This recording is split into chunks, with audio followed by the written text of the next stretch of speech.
I'm so late, guys. I'm so sorry. I guess I'm only 15 minutes late. Oh my lord. How is everybody? Um, whoa, hold on. What do I got here? How's everybody doing? Okay, so oh shoot, I forgot I had stuff up. I want Oh my god, I am an idiot. I had stuff up. Oh, I had stuff up on my other computer for me to share on my computer, and I'm getting on and I'm like exiting out everything. Oh well, it's gonna be one of those days. How's everybody doing? Who do we got in there? Hi, SL Conley. Hi, Killian, Sarah, Scoop. Hey, KDH. Um, so how are you guys feeling about this? The Mica, everything going on with Mica. Do you guys feel like it's like done? I mean, hey, Tennessee Vols girl. Um, I want to go over a couple articles. So I subscribed to Fitz News because I wanted to see these articles that they had. One in particular, which is I think I want to start with that one, which is interesting. Some of the stuff, which I hope that more comes out on the specifics of whoever their source is. See, Fit News is out of North Carolina. They're the ones that covered they did the Murdoch case. They did what other big case were they following real close? But anyway, so let's start off by reading that. And then I have like it's like over an hour of like clips from his sermons I want to go over. It's like 50 minutes. And he has so many, like, so those are just like the few that I've been able to go through because they're each like, over an hour long. And I was trying to like listen and so I was just like picking out parts that I wanted to play for you guys. So I have that too, but let me put on my earphones. Well, actually, let me read the article first because the article does not need the earphones. Okay, so this is Fit News. I want to start with yeah, I don't know how I feel. I don't know what I feel about her death. Oh, Kyler, I'm gonna read some of the stuff she posted a bunch of the documents I want to go through. Kyler, the friend that I had on, Micah's middle school friend. So I'm gonna go share some of the stuff on her Facebook post, on her Facebook. And she was pointing out some stuff that we'll go over, but look at this cotton candy. I have not had an energy drink in forever. And I want to drink it so fast because it tastes so good. But I'm like, I was pacing myself because I'm like, okay, I have to drink it slow. I'm gonna be like wired and not in a good way. Oh my god, it's so good though. Oh my god. I have one more downstairs too. All right, so let's start with this. Yeah, let's start with the article. And then we'll go from there. And then maybe we'll go do the documents from they're actually all over groups, but I am gonna share them on Kyler's because I think she's been doing such a good job covering the case. Why am I thinking she's probably the source that everybody's getting them from? I'm guessing, but I don't know. Who knows? But she definitely has them all on her page. Okay, so let's do Fit News first. I'm gonna read this to you. It's pretty interesting here. All right, let me zoom in. All right, so May 8th. So it says, friends of Mica Miller, she was planning her future, not her funeral. In the final weeks of her life, Mica Miller was hopeful. Her closest friends recall a woman who was finally finding her voice and planning a future without her allegedly abusive husband. None of them saw any indication that she was planning to end her life. Certainly none of them had any idea her body would turn up miles away from home in a remote pond at the Lumber River State Park in North Carolina. Yet, according to North Carolina investigators and medical examiners, that's exactly what happened. On Monday, May 6, 2024, North Carolina medical examiner Dr. Richard Johnson officially released the cause and manner of death in connection with the high-profile alleged unaliving of beautiful pastor's wife from Myrtle Beach, South Carolina on Saturday, April 27th. Make this one a little bit bigger. There we go. Can you guys read that? Well, I keep forgetting I have this other setting. Hold on. Let me put on. I have a couple other settings I never really get to use. All right. Where are we at? Let me make it one more bigger. I just like for you guys to be able to read with me, you know? I know I like to read along with people. Okay. According to Johnson's findings, 30-year-old Mica Miller died of a self-inflicted gunshot wound to the head. The following day, Tuesday, May 7th, 2024, the Robeson County, North Carolina Sheriff's Office officially ruled and cleared her husband, Pastor John Paul J.P. Miller, as a suspect. Wait, why are they saying the following day, Tuesday, May 7th? I don't know. Those declarations shocked Mica's friends and family, especially in light of everything she has shared with them about her separation from the embattled pastor, including the divorce papers on him less than 48 hours before she died.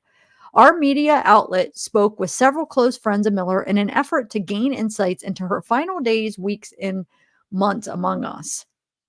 Mica I forgot how to pronounce that, but Francis, she says she met her husband, known as PJP, to his growing congregation when she was just 10 years old. At the time, the 25-year-old father of multiple children was married to his first wife, Allison Williams, who bore a striking resemblance to Mica. The divorce of Allison and John Paul Miller was finalized on October 29th, 2015, and he married Mica in 2017 when she was 23 years old. Mica, who was raised in the church, immediately took on the role of the pastor's wife at Solid Rock at Market Common. The couple's smiling faces featured prominently on the church's now defunct website, offering a warm welcome to its new members. Here's a picture of their wedding.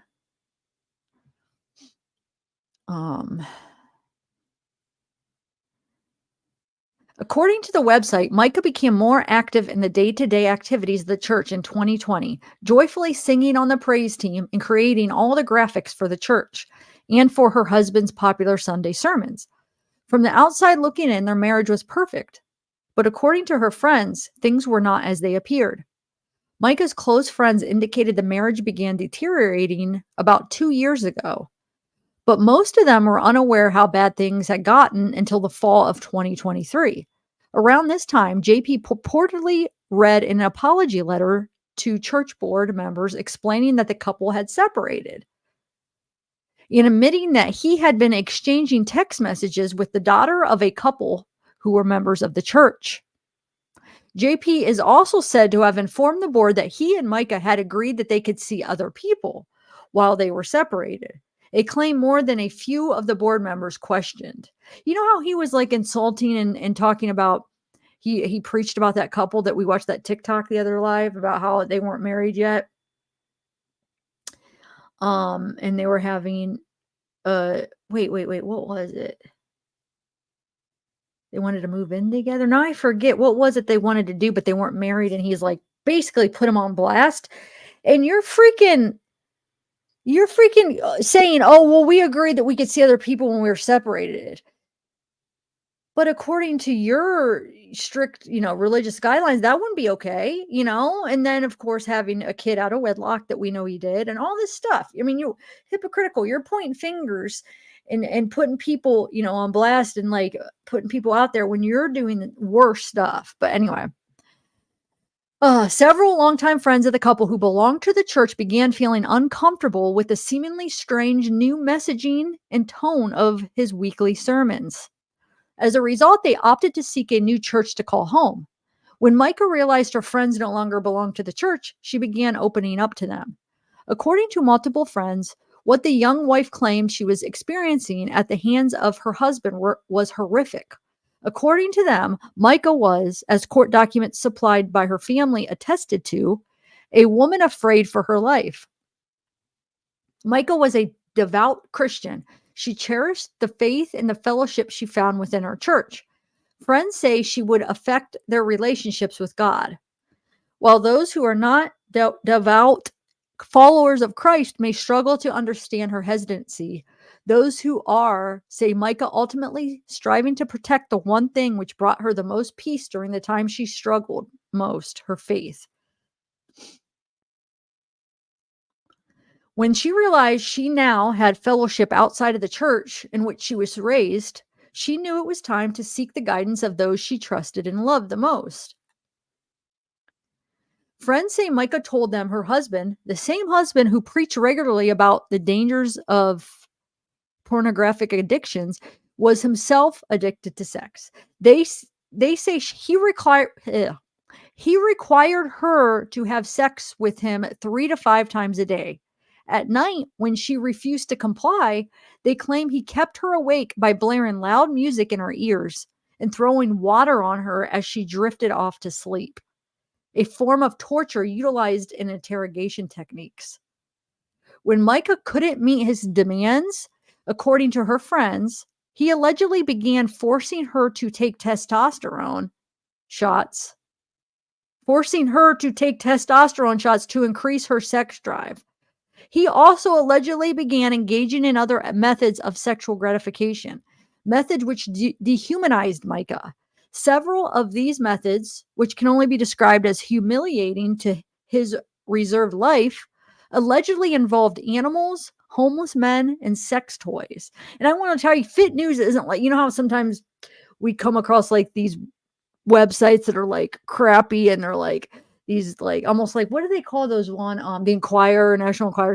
Fit News is actually, I mean, they're based out of like North Carolina, and like I said, they really covered like the Murdoch case, and from what I have all seen of them, they're like a pretty credible site. So it's, I mean, you know what I'm saying? I don't think they would, I think that they really have a source that said this. It was, you know, we've seen like some sites just like totally make up things, but I've never known this Fit News to do that. So I do trust that they do.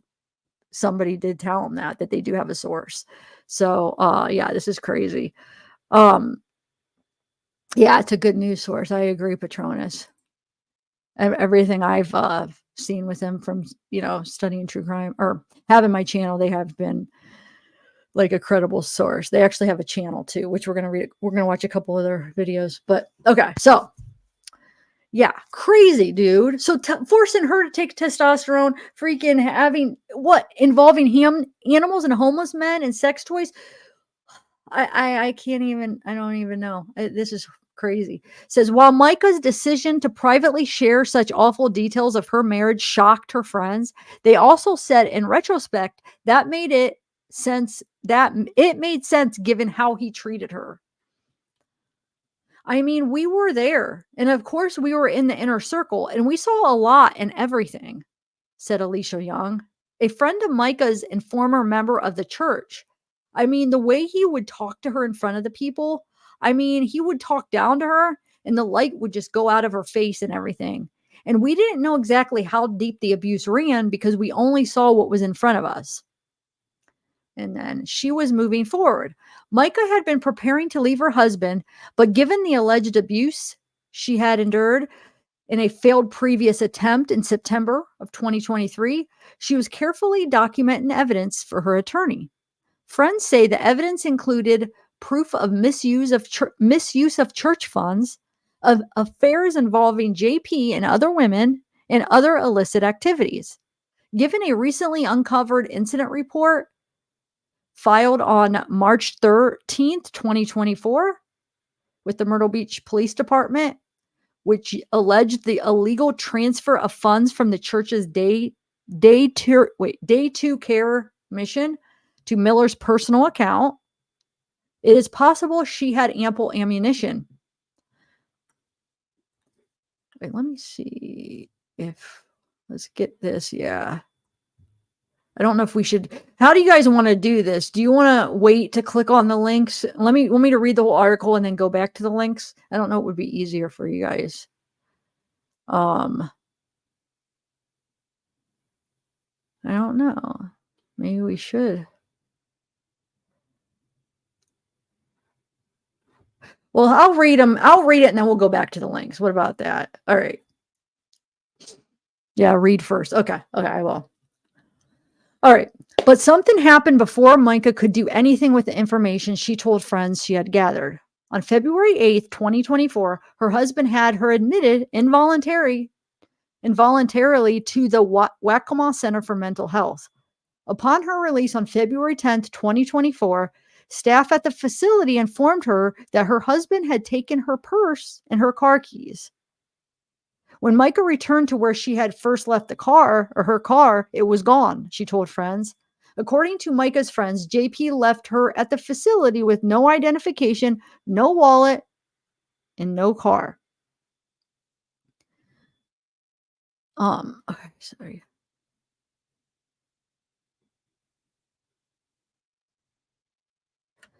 In a police report filed a little over a week later, Mica told a responding officer that JP had fraudulently initiated her involuntary hospitalization and stolen her vehicle.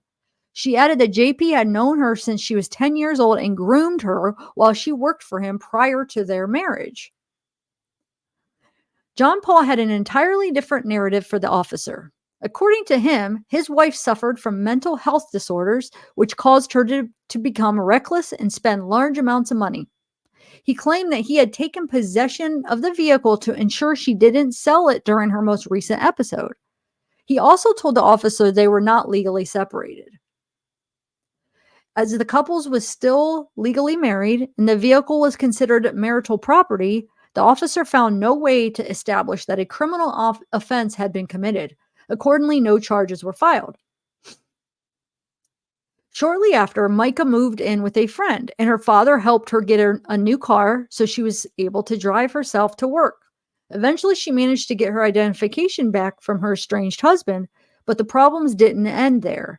A trail of incident reports documented an ongoing campaign of harassment and stalking, corroborating what Mica's closest friends say they witnessed in her final months.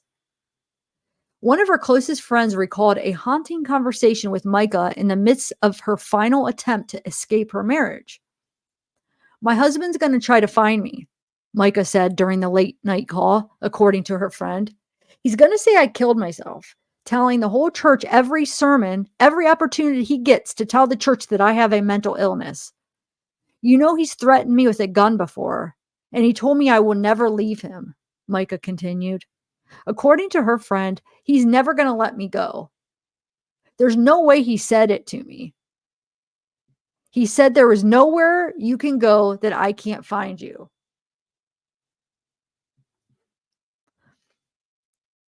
At this point, her heartbroken friend choked up as she recalled their conversation. She said, "I'm scared," the friend recalled. She said, "I'm genuinely scared. I think I know too much," Michael told her friend, "and that's why he wants to keep me quiet. That's why he wants to shut me up." The final moments. The multiple police reports Mica filed in the months of her life lend credence of her growing fear of her estranged husband, which, in addition to being discussed in our interviews with her friends, was documented in a court filing by her family members days after her death. According to a report from WPDE TV 15, on March 11th, 2024, Mica got a flat tire on her Honda Accord not long after leaving Springmaid Pier, just off of South Ocean Boulevard in Myrtle Beach. As she pulled out of the parking lot, she heard a pop and noticed metal protruding from the tire. It was the second time she had found a razor blade in her tire that week. A Myrtle Beach police officer helping her change the tire told her the metal was a tire deflation device that could be purchased online. As Mica headed to a Honda dealership to get it repaired, she stopped at a gas station, at which point friends say John Paul pulled into the pump next to her and attempted to speak with her. Mica recalled asking her husband to leave, stating she did not wish to speak to him. While mechanics were repairing her tire, they found something even more concerning: a tracking device hidden on the vehicle. The Horry County Sheriff's Office responded to the dealership to file a report, and while the officer was there, Mica received a call from an unknown number. It was John Paul. The officer filing the report told JP his wife did not want any further contact with him, and that if he proceeded, then warrants might be written up. The pastor acknowledged the warning, but did not appear to heed it. Mica filed another report with police after discovering another tracking device on her car on March 26, 2024.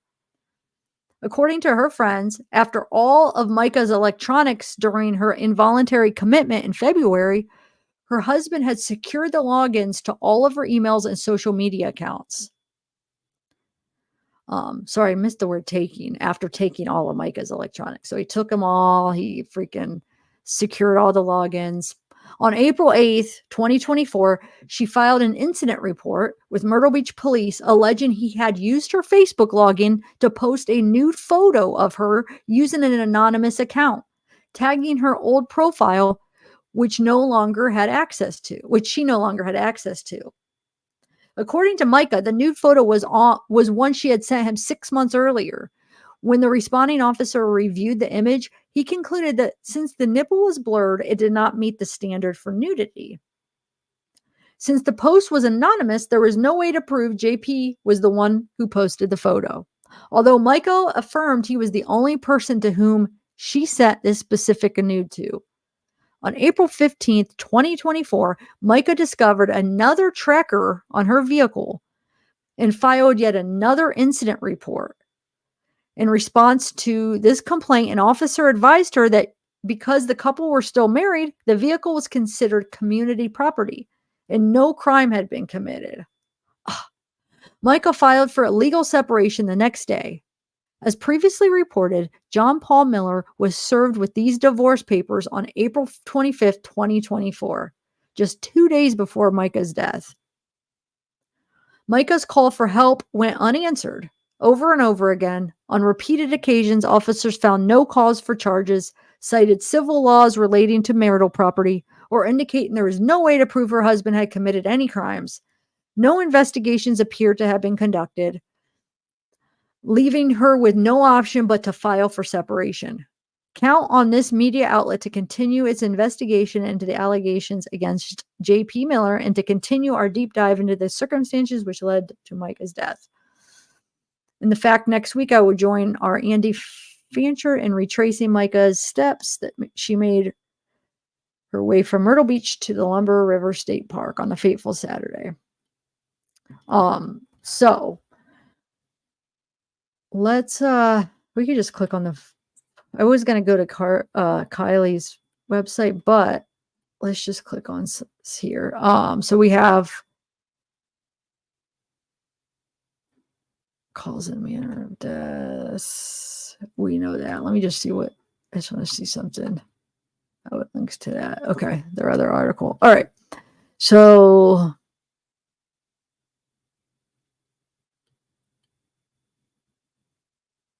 I'm trying to find the PDF so we could click on it. But I was gonna go to Kylie's.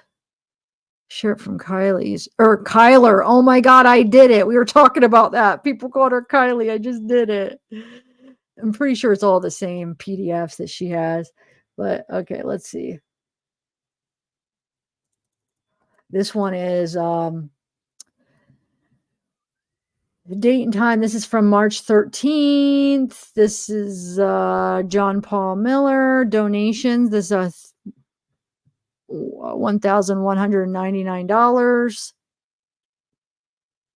It says on 3/13, a report was received over the telephone regarding an alleged false pretense swindle that took place at Solid Rock Ministries.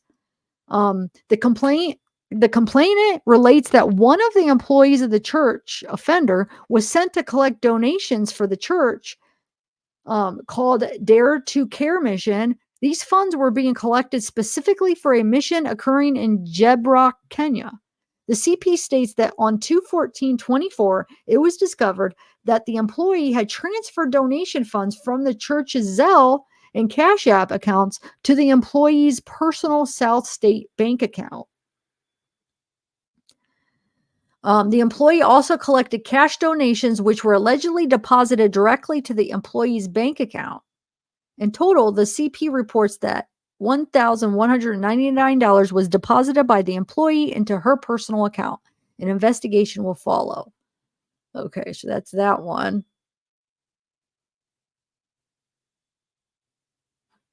Let me see what this one.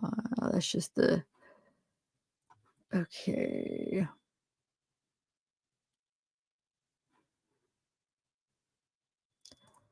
How's everybody doing, by the way? Are you everybody doing good? So here's the one. This is the one. Michael filed another report. Wait, where's the original? Here we go. Or this one says another. But here is this is from March 26th of this year.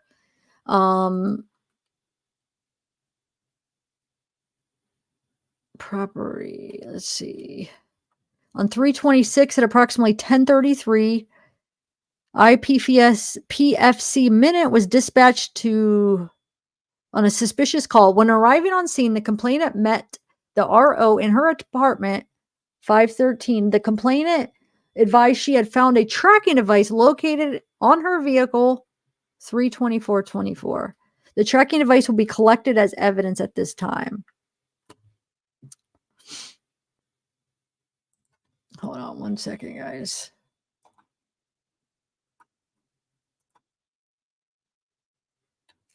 Yeah, these are all the same ones that she has. Hold on one second. Let me actually see if it would be better just to go to hers.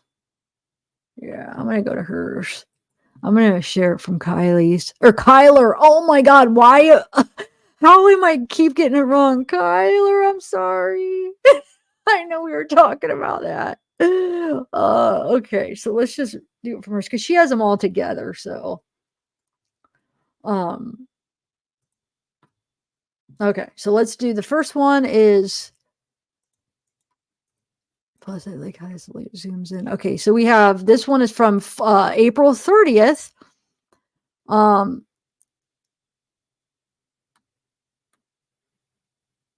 It says, complainant stated that his wife passed away and is trying to get the belongings out of the apartment, but the leasing manager will not let him due to her not liking him. Wants an officer to stand by while he gets some belongings out of the apartment. In-depth warning for blank for entire complex. Mail moved along with no issues, and RO provided staff with the event number. And it talks about all the time it called and received. Okay, so he tried to get stuff out of the apartment, right? This one says, on Monday, April 29th, the detectives with Robeson County came to Myrtle Beach in reference to a death investigation that occurred in their jurisdiction. Okay. And then this one is, that's the same one. Here's a different one. This one is from 3/29.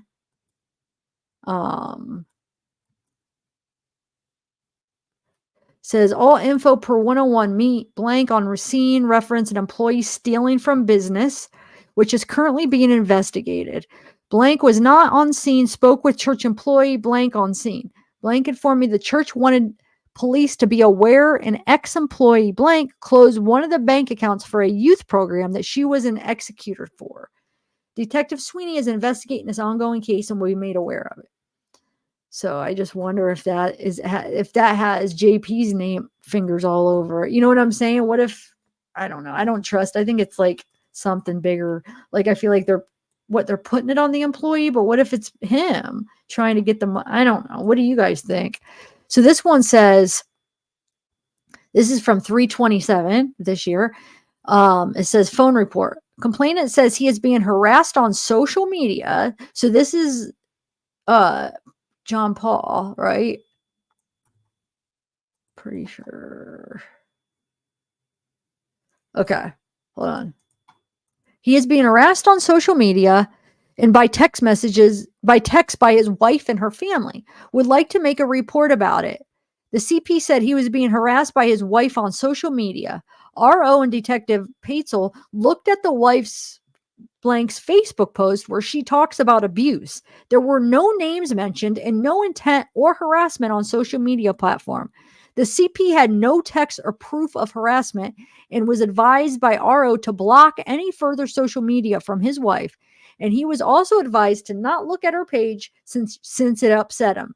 The CP mentioned defamation of character, but was told that is not a criminal matter and that there's no evidence from what Detective Paetzel and RO saw of blank mentioning his name on any of the social media that was posted. The CP stated that he was a pastor and he was worried about his reputation. RO advised that he could give us a call back if he was being harassed, but there was no evidence of that in his claim today. Yeah, because we saw her videos. She didn't even name. She was being vague, but not vague. Like you knew what she was talking about. We could recognize the signs of somebody, like crying out for help and reading in between the lines. But in reality, she never said. She didn't say. She never said his name and didn't say anything. So, yeah. Let me see if I missed any. So we read the social media. We read. Oh, here's one. I missed this one. This is the phone occurred February 12th. Honda Accord was taken by her ex-husband. Meeting with caller at Dick's Sporting Goods now. So it's the whole thing where stolen vehicle. So she must have reported a stolen vehicle, right? When he took her car. Phone report occurred February 12th. White 2019 Honda Accord was taken by her ex-husband. Meeting with caller at Dick's Sporting Goods now. Okay. All right. So, and we read this one on the other one. Just want to make sure I read them all. Oh, here's a one we haven't read yet. Okay, so this is from February 21st, 2024. So not long ago. Okay. I met with the complainant at 300 Coastal Grand Circle, the city limits of Myrtle Beach, in reference to the report of a stolen vehicle. Says the CP stated that she had been separated from her husband, the involved other, since January of 2023. The CP stated that she was involuntarily hospitalized on 2/8/24 and left her silver 2019 Honda Accord parked in the parking lot of the Walmart neighborhood market located at Walton Drive. When the CP was discharged from the hospital staff informed her that her husband picked up her purse and car keys while she was hospitalized. The CP stated that when she was released from the hospital on 2/10/2024, she returned to the Walmart neighborhood market on Walton Drive and discovered her vehicle was gone. The CP believed that her husband fraudulently initiated her involuntary hospitalization and stole her car while she was in the hospital. The CP stated that she has known her husband since she was 10 years old and that he groomed her while she worked for him at Solid Rock Church until they were married 6 years ago. I contacted the husband, who stated that he and his wife were not legally separated and that she suffers from mental health disorders. The IO stated that the CP experiences episodes on an annual basis near Christmas. Okay. So he's saying every year around Christmas, she has these episodes, right? This is what he's saying. When she becomes reckless and spends large amounts of money, and when she stops taking her prescribed medication. The IO stated that he was in possession of the silver Honda Accord in order to prevent his wife from selling it during this episode. The IO pointed out that the fact that the vehicle was marital property and that he was unwilling to give it back to his wife for a month, which he stated was usually the time frame of these reckless episodes.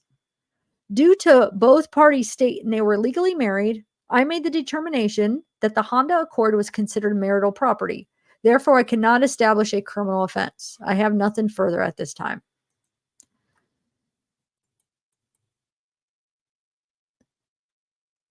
So here's the one about that Facebook thing. Okay, so this is from 6/23/22.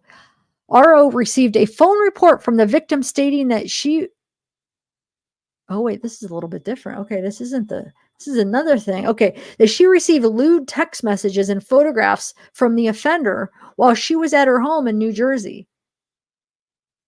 The victim states she also received a video call from the offender while he was performing obscene act on 6/8/22. RO spoke with the offender, who stated he was in the city jurisdiction during the time of their video call. This is new. I didn't hear about this. Wait a minute. What? Because this would have been 2022. Wow. Whoa, let me read this again. So she's saying that she received lewd text messages and photographs from the offender while she was at her home in New Jersey. And then the victim states she also received a video call from the offender while he was performing an obscene act on 6/8/22. RO spoke with the offender, who stated he was in the city jurisdiction during the time of their video call. But New Jersey, her home? I didn't know she's from New Jersey. What am I missing here? Oh, here's a different look. Here is, I didn't get to read this one yet. So this one says, caller says an employee took money out of the missions account and also stole $1,200 from the church. Suspect is not on scene. Complainant is on scene to meet. RO spoke with caller and determined that the incident happened in county jurisdiction. Caller was contact. Okay, so is this the same one from the other issue? Is there, the 1,100? Yeah, I bet you that's the same thing here. And so this was the whole when he's trying to get his belongings out of her apartment, which is kind of weird. That same day, because look, that was from, no, it's 3 days later. Okay, but still. All right, let me make sure I went over all of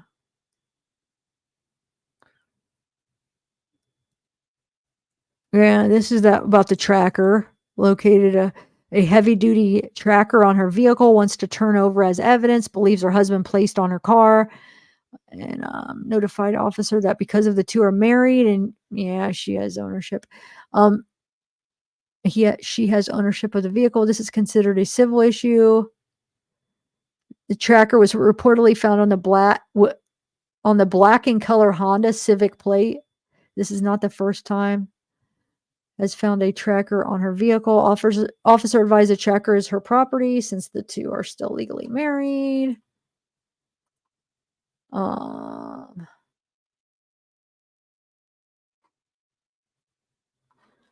want to see that one. This is 320. I want to see that one. What was the day of that? Hold on one second, guys. I'm going to start playing the video, but I just want to see. No, wait. This is from. Yeah, I guess it would be around the same time, huh? Crazy, dude. There's so much going on with this. All these reports and stuff. I'm surprised they're not looking into it more with everything going on.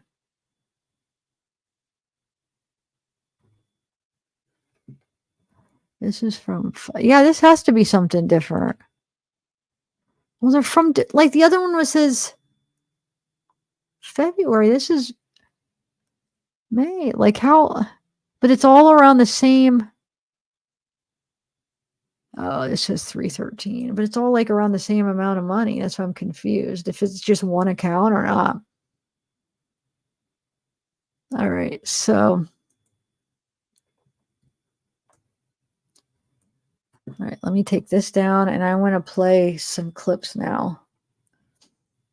I'm gonna get to say hi to some of you guys.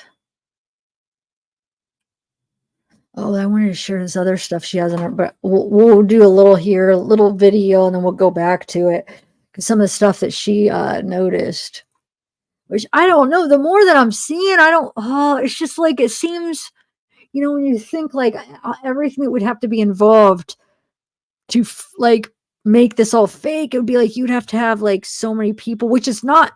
It's possible if that whole county is corrupt, it's definitely a possibility, but. As far as like the whole unaliving, if it was somehow like, you'll see when we get to that part. Kyler explains like possibilities on her Facebook, but let me play a couple clips here. All right, so these are from past sermons of JP's, John Paul's. It's like I made this compilation. I try to like pick out things that I just wanted to point out, like different things he was saying. That's just kind of like.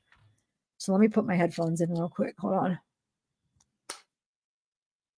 All right.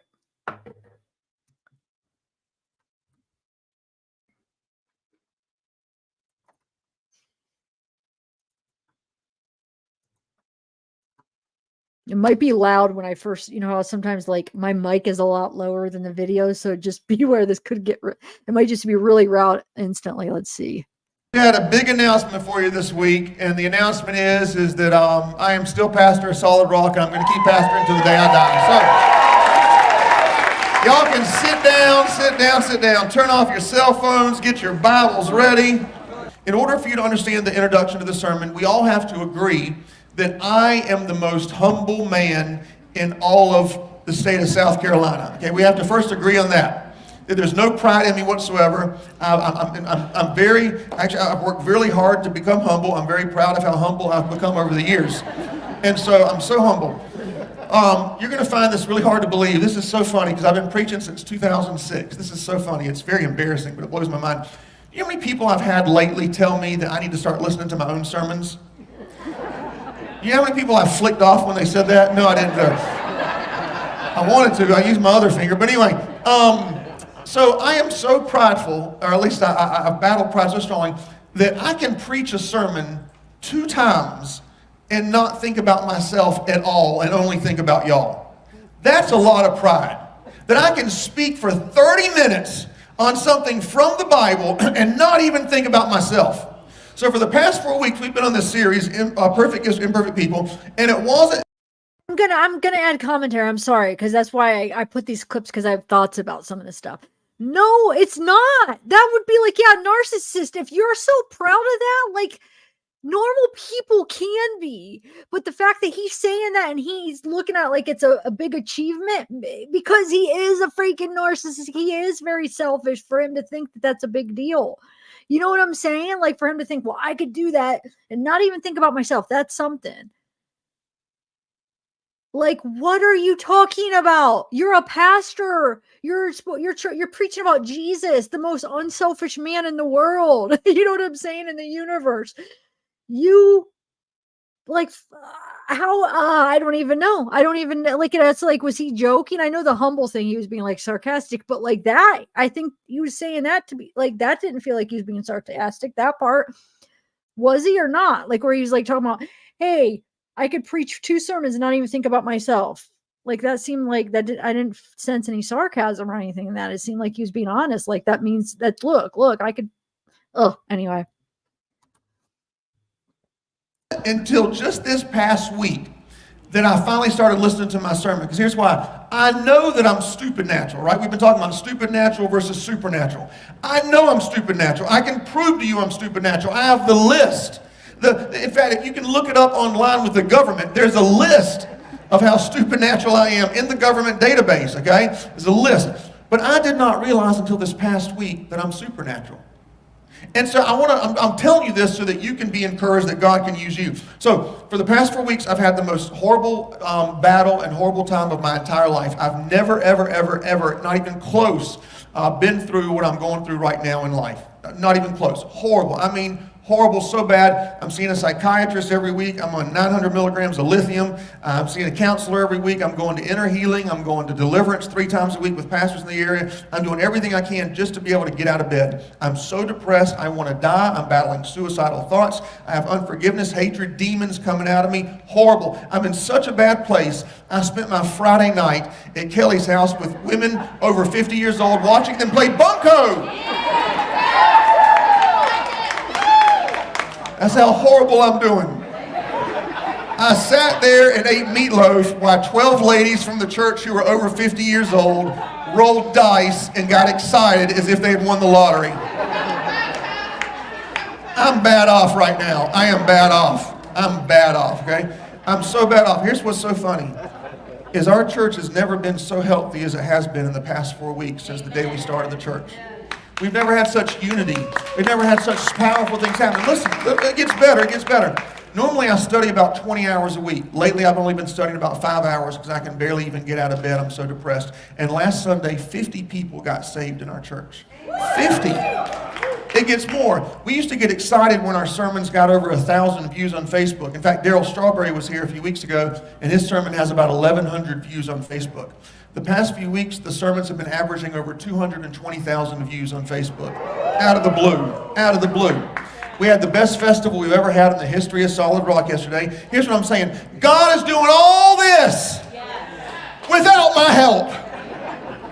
I thought all this time that the church was my responsibility. The Bible doesn't say because of John Paul the gates of hell will not prevail against the church. It says because of Jesus the gates of hell will not prevail against the church. God is doing all of this supernatural stuff when I am at my worst, which proves to me it has nothing to do with me. If I just obey what God's asking me to do with my gift, He does everything He's supposed to do supernaturally. I'm saying this to you so you can leave here and He turned it right back to himself. Did you see that? Did you hear what he just said? So he was starting off like, okay. He just switched it right about making it about himself at the end. Did you, like, are you kidding me? Like, he says all this stuff that possibly, do I have a hive right there? There's like parts of it that possibly sound like, okay. And then he always ends up making it like into a bad thing. So, he's like saying, oh, like it did this all. It's not about me. And I did it without me. But then it's because of the gift that last thing he just said. Hold on, let me rewind it. Of course, he had to make it about himself. First, which proves to me it has nothing to do with me. If I just obey what God's asking me to do with my gift, He does everything He's supposed to do supernaturally. But if he obeys, so he did make it about him. You did make it about you, John Paul, right there. We're not stupid. You are making it about you. You're pretending that you're not, but it is. Naturally. I'm saying this to you so you can leave here and some of you could actually pray for somebody that has cancer and they be healed because you laid hands on them, not because of who you are, but because of Christ inside of you. There was one time when I was in high school, and I think there were like 7 cops chasing me because I was that good. That's how good I was.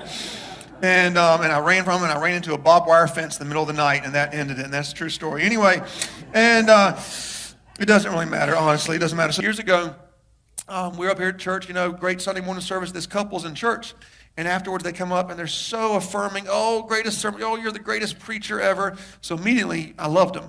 And they you guys want me to check the date on that? Give me one second. I have to stop it to do it because if I try to go, it'll glitch out. Hold on, let me get the date for that first one real quick.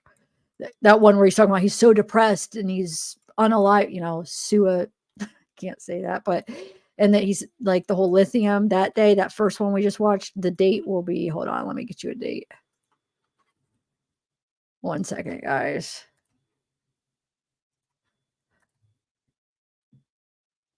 Because I forget what the date. I kind of want to know the date too. So hold on. Oh, I clicked on the wrong thing. My channel. Let me go to my history. Hold on 1 second. Because I just had it. It's from. Sorry. Oh my God. I clicked on the wrong thing. Okay. October last year. So it was October 22nd, 2023. It was when he was talking about how he's just so depressed, can't get out of bed. The thoughts of unaliving himself and all that stuff. Yeah, it's from October 22nd, 2023. At least is when it was uploaded. And these actually, there are lives, but this isn't a live, but I'm sure they're uploading it that same day. So I'm sure it's around that time. Let me see if that's a Sunday or it doesn't say on there, but yeah. So October 23rd or October 22nd, 2023. So just last October.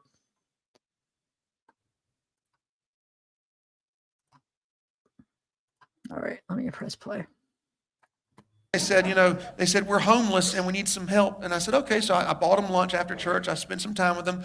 And I said, here's what I'm going to do for you. I said, I'll pay y'all both, husband and wife, or boyfriend, girlfriend, whatever it was. I'll pay you to come work up here every day this week, 8 hours a day. I'll pay you $10 each cash. That's $20 an hour you're getting together. And I'll pay for your hotel every night this week and your food. All you got to do is work 8 hours a day. But I said, at the end of the work day, I want you to go and fill out 20 applications around town each. And bring back proof the next day you filled out applications to get a job. Well, the first day, which was Monday, they showed up 2 hours late. They left an hour early. They came back with 3 applications the next day. Next day, they show up, and then they said, we got to go run an errand. And I thought, what kind of errand does homeless people need to run? Anyway, they ran their errand. They came back 2 hours later, and then they filled out like one application. And it just got, finally on Thursday, I thought, the whole time, Trisha's telling me, there's something wrong. I said, Trisha, they love me. They're great people. They love me. It's okay.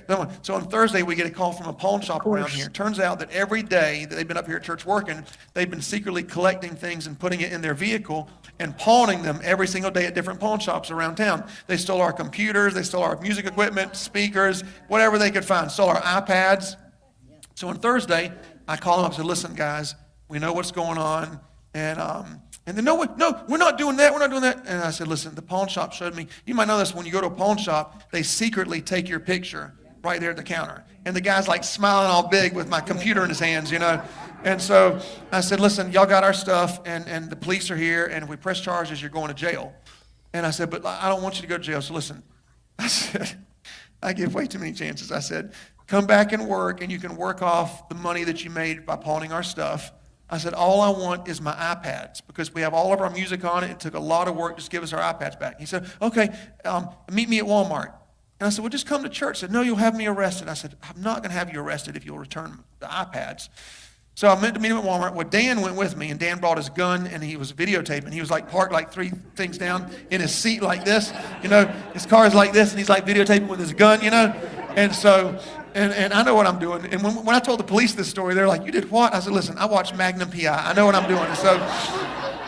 And Dan, he was Inspector Clouseau. So anyway, and so I met the guy at Walmart, and I said, okay, where's our iPads? He said, you have to follow me back behind the building over in the woods. I got a guy in the woods that has your iPads. So I said, okay. And so I went, no, I'm just kidding. I just said, okay. I said, do you think I'm stupid? And he should have said, yeah, you're stupid. You've been paying me to steal your stuff all week long. But he wouldn't give us our iPads. And we ended up calling the police, and they arrested them. And we got a lot of our iPads back, which is good. But anyway, here's the point. Would any of you ever steal from this church? Are you sure? Keep that thought. Malachi 3:6-12. For I am the Lord, I do not change. Okay. Which I thought that was kind of interesting, because now, all the claims of people, stealing from church. But so I don't know if he was saying that because of that. I don't know. Like, are you sure? But I know he's like going to use a Bible verse. But I've listened to last night, I listened to hours of this guy, and it's like, oh my God, guys, even when I was in the shower, I was listening, because I was trying to work, try to get, my channel, trying to get some interesting things to see if there's anything I could catch. And, yeah, he's very slick though. I could see why maybe some people fell for him, because he'll start, he'll have a good, it's like he has something good, but it's I don't know how to explain it. He's not good. That's not what I'm saying, but he's slick. He's manipulative the way he'll do it. But now that I feel now, we can look at it because we know everything, and we can look back and be like, I don't know how to explain it. It's it is really obvious that but there's ways that he'll suck you in, and then it's a lot about him. It's a lot about his self, his stories, his, and it's almost like I don't know how to explain it, guys, because I'm probably not explaining it right. You're going to take it wrong, because I do not think he's a good person. And I think his sermons are very selfish and not about Jesus, and not, all right, I'm going to press play. I'm going to shut up. I want to close with this, and then we'll be done. When I was a teenager, I used to go to K&W. It was this cafeteria here in town. It was all old people, and they called it Canes and Walkers, because it was K&W. That's what they called it. But I loved it. But the way you'd get your food, you'd eat your food, and then you'd go take your ticket after you're done eating, and you'd walk up to the counter and pay and leave. Well, I decided I wasn't going to pay, and I would steal. Not because I had to, because I had a lot of money. We were very wealthy. I did it just for the adrenaline. So I'd just eat, and I'd steal, and I'd eat, and I'd steal. Well, years later, when I got saved, I felt so bad about it, because I love K&W, so I went back to them, and I said, listen, years ago, I stole a lot from y'all. I said, probably $100, $200 worth, I said, can I pay it back? And they said, no, you don't pay it. I said, no, I really want to pay it. They said, no, you don't have to at all. Oh, I have my cheerleading team over here. We have your back always, Pastor John Paul, and they hyphenated my name, so they did that correctly. Go, Pastor John Paul Miller, go with no hyphen. Pastor John Paul Miller can do any accent he wants to. Yes, I can. Pastor John Paul Miller is the best. Okay, with no hyphens. Only one hyphen, and it goes to Kelly. Who wrote yours, Kelly? Who wrote y'all's? Okay, listen, I'll tell you the truth, I should not even be here today preaching to y'all, okay? I was going to call in yesterday, but no one was available, so you're going to get what you get today, okay? You get what you get and you don't throw a fit, right? You get what you get, okay. Okay, listen, nobody preached my sermon to me, okay? I'm about to preach it. I'll listen to it this week. Don't repeat it back to me. You all know who you are, okay? In fact, some of y'all... But why? Like, that's what I wanted to point this out, because why? If you're preaching it, there's something that you think is important to teach your people, right? Right, John Paul? Why wouldn't people use it to back at you? If you're preaching it, that means you mean it, you feel it, that's something that you believe in. Why can't people do that? You know what I'm saying? Like, that shows, like, it's because you're full of it. And Mitz, no, I'm not listening to him because I like him or I want to learn anything. Don't take what I'm saying. I'm listening because I wanted to find some red flags and some bad stuff on him from his sermons. I'm not listening to him because I'm trying to learn about the Bible or about the gospel from him. No way. This guy, he doesn't even barely... It's all selfish. It's all selfish stuff. Like, when does he talk about Jesus? It's all about himself. It is. But I'm just saying, like, he has this way where you'll think that, like, okay, wait, is he okay? And then there's always like a little, I don't know how to describe it, but it's like, oh, you slimy person. Aren't even allowed to take notes today. Okay, today in part 9, I want to talk to you about this. Don't return evil for evil. And Elijah, he had some men with him that were stronger. They could have taken care of those guys, but they just let it go and kept on going. And in verse 24 it says, then 2 female bears came out of the woods and tore to pieces the 42 boys. Now, I got some people I would love to see torn to pieces by some bears, okay? I have some enemies. I'd like to buy them a ticket to the zoo and just pray and see what happens, you know, when they get by. Anybody got any? No, am I the only one that has an enemy in my life? Jeez. Yeah, but we don't sit there and say, like, stuff like that. You know what I'm saying? Like, you're saying this to your people, that you have people you want torn to shreds. Like, that's just not stuff you should be saying. Am I wrong? Like, he's supposed to be up there as a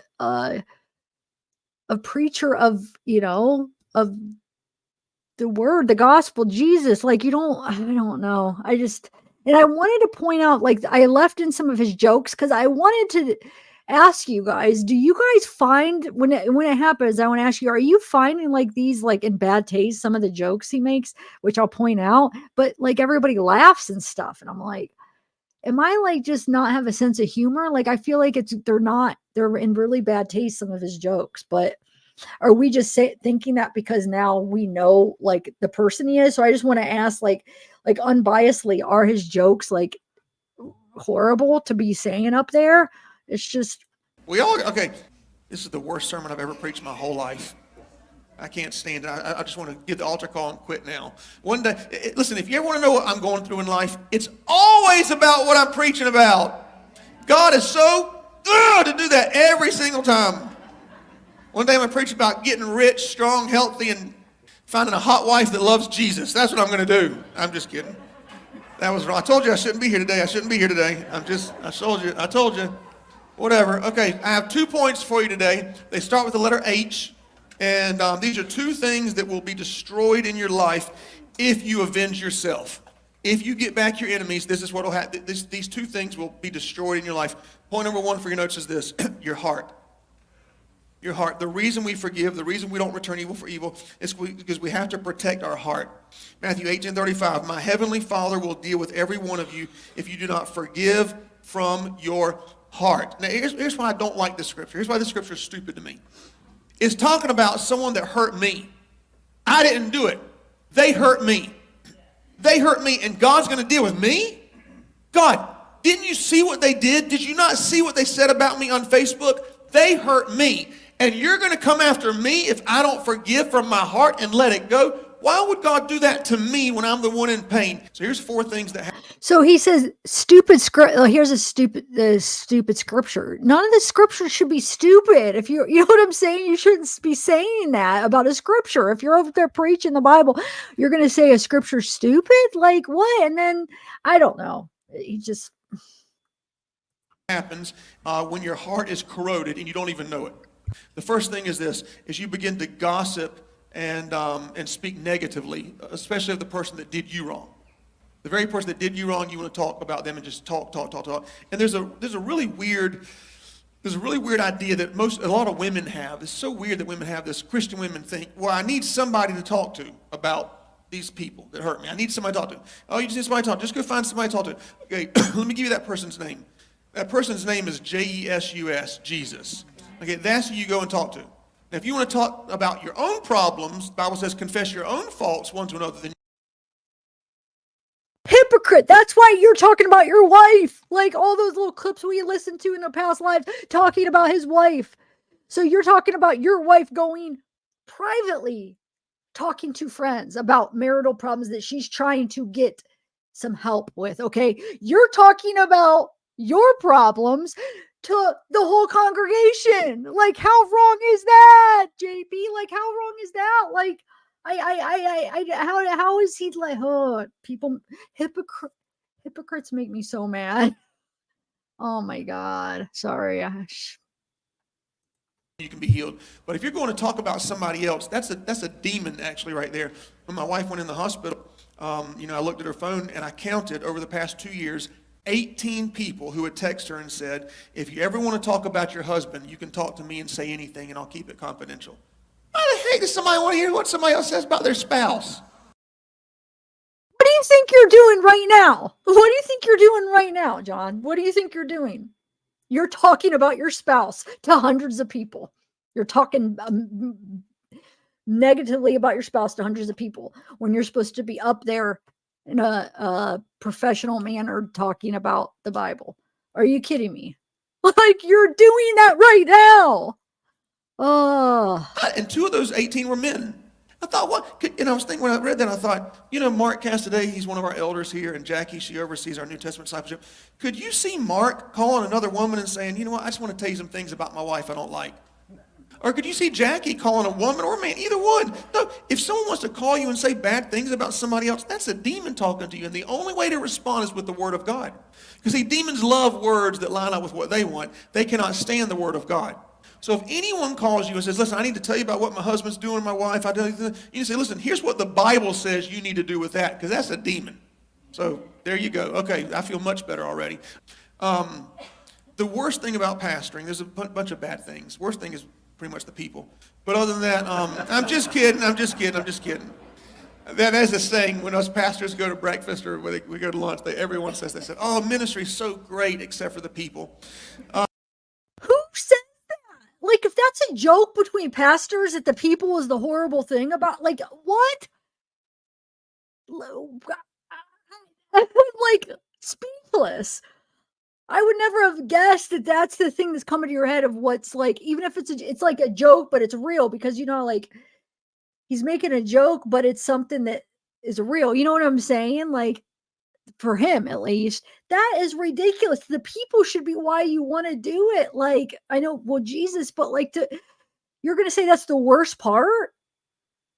That should be the best part because you're preaching the word to people. You're getting people to come to Jesus. Isn't that what you want to do? But the people, oh, I don't know. I can't even believe that people are like sitting there, like being okay with that. Thank you, Mia. And thank you, Sarah, for gifting that. And Mia, what did you say? It's how smooth psychopaths work. They laugh because they are indoctrinated. The way cults start, he's dangerous and needs to be removed. Yeah. I agree, Mia. Thank you. But so my job is the only job in the world that I can think of where I'm required to not respond when somebody attacks me or says something. It's the only one. At the president, you can say whatever you want to. Construction worker, teacher, own your own business, you can respond. But because it's a lack of character to really respond, that's what I have as a pastor. I just have to shut my mouth. And so over the years, people say stuff. Well, one time back in 2010 or something, I had a small church, 50 people, very small. And there was this one guy who we gave a lot of money to do some work. And he ended up stealing the money and just leaving. And then his wife came to church and was at the altar saying that he's dealing drugs and all kind of horrible things. Well, when he left, he decided to blast me all over social media. He texted everybody in church and was saying all these horrible things and all, and some were true, some weren't true, but he was just really letting me have it. So I thought, you know what? I'm going to send an email out and prove to everybody that I'm right and he's wrong. I got proof that he's a drug dealer. I got proof that he stole money from church. That's all I got to do, and then it'll shut the mouth. So I developed this really great email, and I was getting ready to send it to the whole church, and I thought, you know what? I'm going to send it to my mentor first, one of my mentors, who's really good at writing. Maybe he wants to change a few words here and there, and fix. So I sent to him, I said, hey, coach, I said, this guy did this to me. He's been saying this, and I'm about to send it out to the church so everybody knows the truth. And my coach, he responded, and he said, if you email this to anyone, I will never mentor you again. I said, no, you don't understand what he's saying, how bad it hurt, and the lies. Yeah, if I just send this out, it'll fix everything. He said, all right, if you send this to anyone, I'll never mentor you again. I thought, I cannot believe he's doing that to me. Doesn't he understand how hurt I am, how unfair it is? So I let it go, and it ate me alive for like months. I was so upset. Finally, I got done over with it. About 3 years later, me and all the kids were at Angelo's. Wife and kids were all, just splurging. All the kids got steaks, filet mignon, And at the end of the meal, I asked the waitress for the ticket, and she said, somebody else took your ticket. It's that guy down there at the end of the restaurant. I looked, and it was that guy. And so I went over to him, and I shook his hand. I said, man, you didn't have to do that. I really appreciate it. He said, no. He said, I owe you a lot more than that. I really did you wrong and all. I said, oh, it's okay. And I shook his hand, and I thanked him. I went back to the table, and we all ordered dessert. Every child said, everybody gets their own dessert, whatever you want. And then I did. I'm not going to lie to you. I don't lie to you up here. I'll tell you the truth. And so, we thanked him. And on the way out, we just happened to be getting up and walking out at the same time, and my kids and his family. And so I shook his hand again, said, I really, really thank you so much. I said, but I got a question for you. I said, you knew I had dirt on you. You knew I could have totally destroyed you, ruined your business, everything. I said, why did you say all that stuff about me, knowing that I could have ended it with just one simple email? And he smiled and said, because I know you're such a good pastor and you'd never do anything like that. And I thought, boy, I was going to destroy your life, ruin your family. When your kids find out what you did, I was going to really get you back. Here's the point, Hebrews 10:30. Vengeance is mine, saith the Lord. Just and upright people don't attack other people publicly. But that whole story, you could tell he still wanted to. The only reason he didn't is because his mentor told him. It wasn't something that he came to that conclusion in his heart. Because the fact that he just said, I was going to destroy you, like he wanted to. His mentor told him not to. So it was, and you still, I feel like in his heart, he still doesn't feel that. He didn't learn anything like inside about it. It's just because, oh, mentor, don't do that. I'm not going to do that. But it doesn't seem like he like internalized it, because he's like, I would have destroyed you. And he's like, I wanted to so bad. It's like, so it's just, you see what I'm saying? Like he tries to like teach a point, but in reality, if you see what he's saying, it's like, no, you're still like a crappy person. Like you didn't, like you're in, yeah. It's not, they're not honorable people. If they're doing it publicly, if they're on Facebook, if whatever it is, you have to recognize that there's something wrong with that. There's something in their heart that's not right. And they're not going to be honored by God for doing that. 3 years ago, when our church was starting to really grow, all of a sudden through COVID, we realized, you know what, we need a bigger building. And so we said, well, we're going to raise money. In 3 months, we raised over $1 million. And we looked at some property on the bypass, and I was so excited. But there were 2 elders who just, for some reason, they just didn't like me no matter what I did. I'd try to kiss their butt, say what then every meeting we had, there'd be, no matter what I said, there's something they didn't like. I never did anything to them, but they just kept attacking and coming against me. One elder over here on the side of the building screaming bloody murder at somebody else on a Sunday morning. And I'm thinking, how hard is it just to come to church and serve God? You know, the atheists never have a problem with me. Homosexuals love me. Buddhists, no big deal. It's the Christians. Aren't we here to build the kingdom of God? Doesn't our whole faith revolve around forgiveness and mercy and reconciliation? I don't even understand. And so the elders got mad and they talked to people and all these men, and they ended up leaving. You know what? That's fine, because right when they left, we discovered the guy with the 9 acres actually wanted to sell us 28 acres for a lot cheaper than the 9 acres. So we got 20 acres and we kept going. 2 years ago, I thought, you know what? God put on my heart to start a school. I wanted a school that any person could send their child to, an affordable Christian school. So I started the school. I said, we're going to start with the first 8 grades, first through 8th. And man, you would have thought I told them that we're going to fly to the moon, how impossible they thought it was. No, we can't do that. We don't have the money. I said, no, we can do it. We can't. It's a horrible idea. I said, no, I'm telling you, God gave me the idea. It's going to happen. You can be a part of it or not. Be a part of it or not. And they started off being a part of it. By the end of the year, I got people quitting, upset, mad, like things they don't like about me. And I thought, what? And they tried to tear me down. They called people in church, sent out emails, all these horrible things. But guess what? The school's still going and it's doing better than ever. You can't stop it. And we got the best principal we could ever have as well.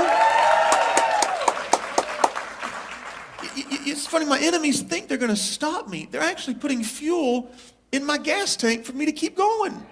Last year, my wife, they went to Africa, had a wonderful trip, amazing trip, and she came back with the idea to start a school in Africa. And 6 weeks ago, she goes in the hospital, gets out, and just leaves. Just completely leaves me, leaves everything, drains the bank account, and goes. And guess what? While you're talking bad about me out there, I'm building a school in Africa for over 100 kids to be able to be fed. I'm just doing that. I'm doing the work. Now listen, I'm hurting more than I've ever hurt, going through so much pain you can't imagine. Last week, I have somebody that's going to donate a plane to our church for me to be able to fly from Florida to Tennessee, North Carolina, and Georgia for me to go preach at other churches. Because listen, God gave me the idea, I don't care about other churches, I care about other pastors. And for some reason, I can develop a sermon on tithing, on gossip, on strife, on supporting your pastor, and I can say things to the church that'll bless the pastor. So now I'm getting invitations to speak at other churches all over the states around here, and we got a free plane. I can go around this park right here behind the movie theater for $70 a month. They keep the plane there. So while you're talking about me on Facebook, look up in the sky and you'll see a Solid Rock logo on a plane. That's me going to Miami.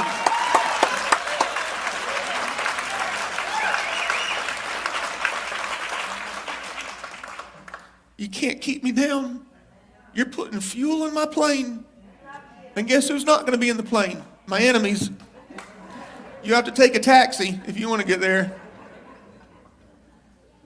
Rejoice not over me, mine enemies, when I have fallen, for I will arise. Isn't David that said that? 3 years ago, when the elders walked out on me and got so upset about stuff, the city of Myrtle Beach called us and they said, you guys just won the Best House of Worship Award, #1 church in all of Myrtle Beach. I thought, I didn't even know that. I said, how does that happen? They said, we phone call, we poll people all through the community. We look on social media, we see what people are saying, all these different things. And y'all got first place. Oh, that's so cool. 2 years ago when we started the school and people started giving me all kinds of problems and headache and things behind the scenes that had nothing to do with the school at all, got upset, stabbed me in the back. Myrtle Beach called us again. Guess what? Y'all got Best Church of the Year 2 years in a row. That's amazing. Last year, I'm going through hell in so many areas. My marriage is under attack. Myrtle Beach calls us for the first time in the history of Myrtle Beach. Y'all got the Best Church of the Award 3 years in a row. 3 years in a row. Now, my wife left me a few weeks ago. I don't even know what I'm doing with my life. The city of Myrtle Beach called us last week. Guess what? We got Best Church of the Year 4 years in a row. We made it in the Business Hall of Fame. No church in South Carolina, in any city in South Carolina, has ever gotten it 4 years, much less 4 years in a row, and now we're in the Business Hall of Fame for that. Every time you go up in God, there's always going to be an enemy. And I pray for you, my enemies. I pray that you come to a place of repentance. I pray that you realize you're not hurting me, you're hurting the kingdom of God. You can't stop us from building a school. You can't stop me from flying and preaching other places. You can't stop us from building on 28 acres. You can talk about me. You can call my church members. You can do whatever you want to do. You're not going to stop me. You're not going to stop me. Me. You're not going to stop me. You're not going to stop me. What about, I thought it wasn't about you. And it's about, oh, he's at a plane. He has this, he has that. My haters, my enemies. Oh, like the whole concept of like not having enemies yet.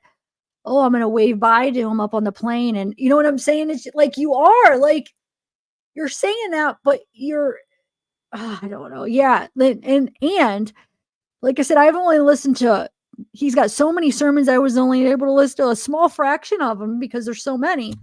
But it's a common thing for him to do that little crying and that little pretend crying that he does. He does that a lot. And it's like, it's like it does, it's like, ooh, and then it's like, what? And especially it's at parts where it's like weird. It's like there's nothing to cry about. And he just like he does that weird voice and pretends he's crying. It's like, wait, what are we crying about? What's going on? Like, it's ridiculous.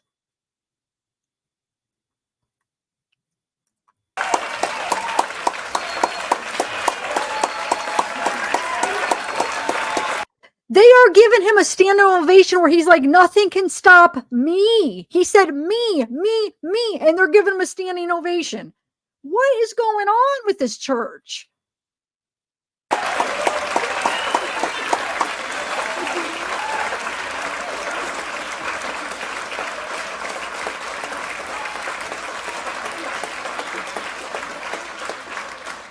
Y'all sit down. The reason it hurts is because we're all Christians. I don't understand Christians attacking Christians. I don't understand it. Like the whole purpose of Jesus was for reconciliation. I mean, and listen, and there's nothing you can ever say about me that I won't either admit and repent or say it's a lie, one or the other. But and that's how it should be for all of us. Whatever it is, okay, yep, I did it. I'm sorry. Let's help each other grow. You know, in one sense, God used Judas more than he did the other disciples. Judas was just a part of Jesus' destiny as the rest. Jesus knew that Judas was going to betray him, and he still washed his feet. That's so, you know, I can tell when someone's getting ready to leave or getting ready to be upset or whatever, I can tell. And I usually go to them and take them out to lunch and see if I can somehow help bring healing to whatever they're upset about. But I know it. And Jesus is washing the guy's feet who's about to betray him. Why would he do that? It's because the man who sold Jesus for 30 pieces of silver, if he hadn't have done that, there would be no crucifixion. If there was no crucifixion, there'd be no death. If there was no death, there'd be no resurrection. Without the resurrection, there'd be no gospel. Without the gospel, you and I wouldn't be able to go to heaven. So in a large sense, we can say, thank you, Judas. Thank you for doing what you did. If it weren't for you, Jesus wouldn't have had to go to the cross, do what he did, die, rise again, and now I can be in heaven with Jesus for all of eternity. So in a sense, my enemies, thank you. Thank you. Every time you talked about me, it made me want to succeed even more. Every time you turned your back on me, it made me want to just accomplish more, build more, do more, grow more. Ephesians verse 6, don't put it up there yet, actually. Don't put it up. Take it back. It talks about the armor of God. Y'all know the armor of God, right? Breastplate of righteousness, sword of the Spirit, all. Okay. It's called the armor of who? So it's not John Paul's armor. It's God's armor. Is that right? But he allows us to use it. Do you understand that concept? The armor of God is listed in another place in the Bible, in Isaiah. But when it's listed in Isaiah, there's an extra piece of armor that God wears that he does not let us wear in Ephesians 6. We both share the shoes of peace, helmet of salvation, sword of the Spirit. We get, right, the sword of the Spirit. We just share that stuff. But there's a piece of armor that God wears that none of us in this room will ever get to wear. You can put up there Isaiah 59:17, and it is called this: the coat of justice and vengeance, with a strong desire to set things right and to punish and avenge the wrongs that people suffer. It's a cape, like Batman or Superman or Vision. He's got a cape on him. We don't get to wear the cape. He's our avenger. He wears the cape. He gets to take care of the wrongs that have been done. We don't have to get even with people that hurt us. So my last word is this: leave the Sauls at the altar. Let God vindicate you in his courtroom. May your heart stay pure, and God will honor you in front of your enemies. Amen. Because David was just a nice, good-looking boy. Now, if you know anything about my life, that's why a lot of people have scorn for me. Verse 43. It's true. I got haters because I'm just a nice, Good looking boy. Verse 43, he said to David, what's that stick for? So even Goliath notices he's carrying a staff. You got to remember that 4 weeks from now. Do you think I'm a dog? And he called down curses from his God on David. Come on, he challenged David. I'll give your body to the birds and the animals to eat. David answered, you coming against me with a sword and a spear and a javelin. I come against you in the name of the Lord God of Israelite armies, which you have defied. This very day the Lord will put you in my power. I will defeat you and cut off your head.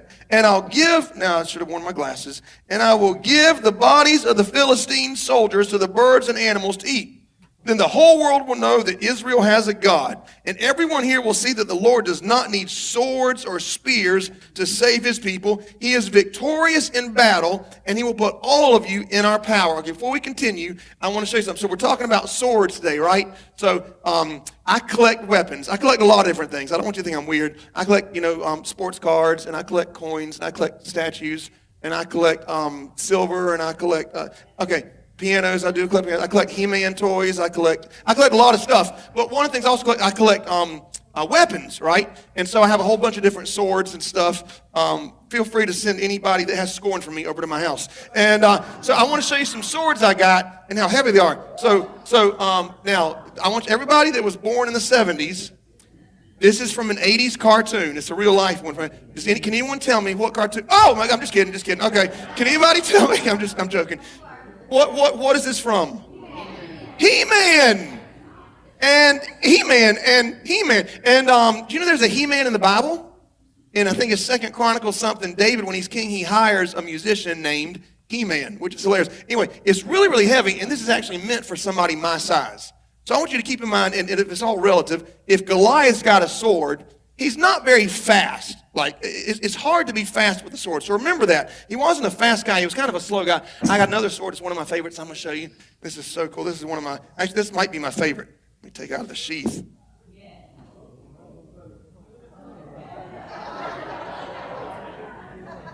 If you don't know what that is, you had bad parents growing up. Thundercats, right? Ho! Lionel? Oh, my Lord. I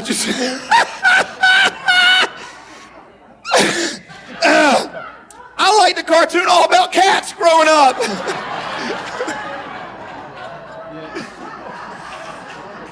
Well, I know what I'm not doing second service. Anyway. So you got those big old swords. Goliath had him a big old sword. And then you got David, and this is what his slingshot would have looked like, something like this, right? And I got a rock, and I've been practicing. Oh, ye of little faith. I didn't know there was going to be people on my side. Okay. So just watch, okay? Trisha, let's see. Everybody see that green light, right? Trisha, where's it? You got to match the right. Oh, you're shining it on yourself, Trisha. Don't shine on yourself. Everybody see that green light right there? Okay, watch. I'm just kidding. I had it in my other hand. Anyway, so I could have hit it if I wanted to, but I didn't want to. So y'all remember that. Okay, so anyway, swords, and y'all remember that, how quick the slingshot was. I could have killed anybody in this room just like that. With a sword, it would have taken me time to get to you. So remember that, okay? I thought that was kind of creepy. Like I could have killed anybody in the room just like that. I'm going to take a break from the videos. We're halfway through. I wanted to read some other stuff here real quick. Hold on.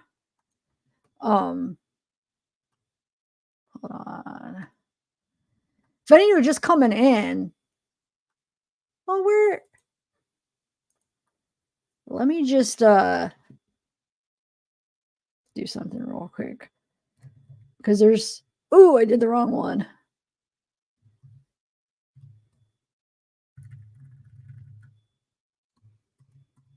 Okay, so let me just show this part again, because this is the most concerning thing here on this one article. I cannot even believe, where is it at here? Hold on one second. I gotta find it.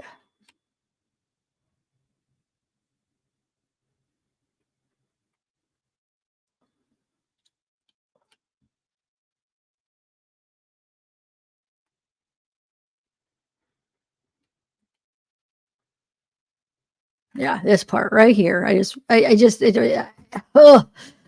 This part says, and this, like I said, Fitz News is a credible news source. And when Mica couldn't meet his demands, oh no, let's start up here. I just want to reread this because it's so horrific that if this is, which I believe, I mean, I believe the source, they need to investigate this stuff because that's, I mean, can't they do anything about it? If I don't know if it's possible. Okay, so she's no longer alive. She's dead. So can they still go back on like a abuse? I mean, they'd have to prove it, but dang it, man. It seems like there needs to be some justice for this crap. And I don't know if it's going to be possible. But so it says, friends of Mica told him that her husband, the same husband who preached regularly about the dangers of the, here, I wish you guys could read that. So I don't want to say these trigger words that YouTube doesn't like, but oh, this right here. So the addictions was himself addicted to sex. They say he required her to have sex with him 3 to 5 times a day. At night, when she refused to comply, they claim he kept her awake by blaring loud music in her ears and throwing water on her as she drifted off to sleep, a form of torture utilized in interrogation techniques.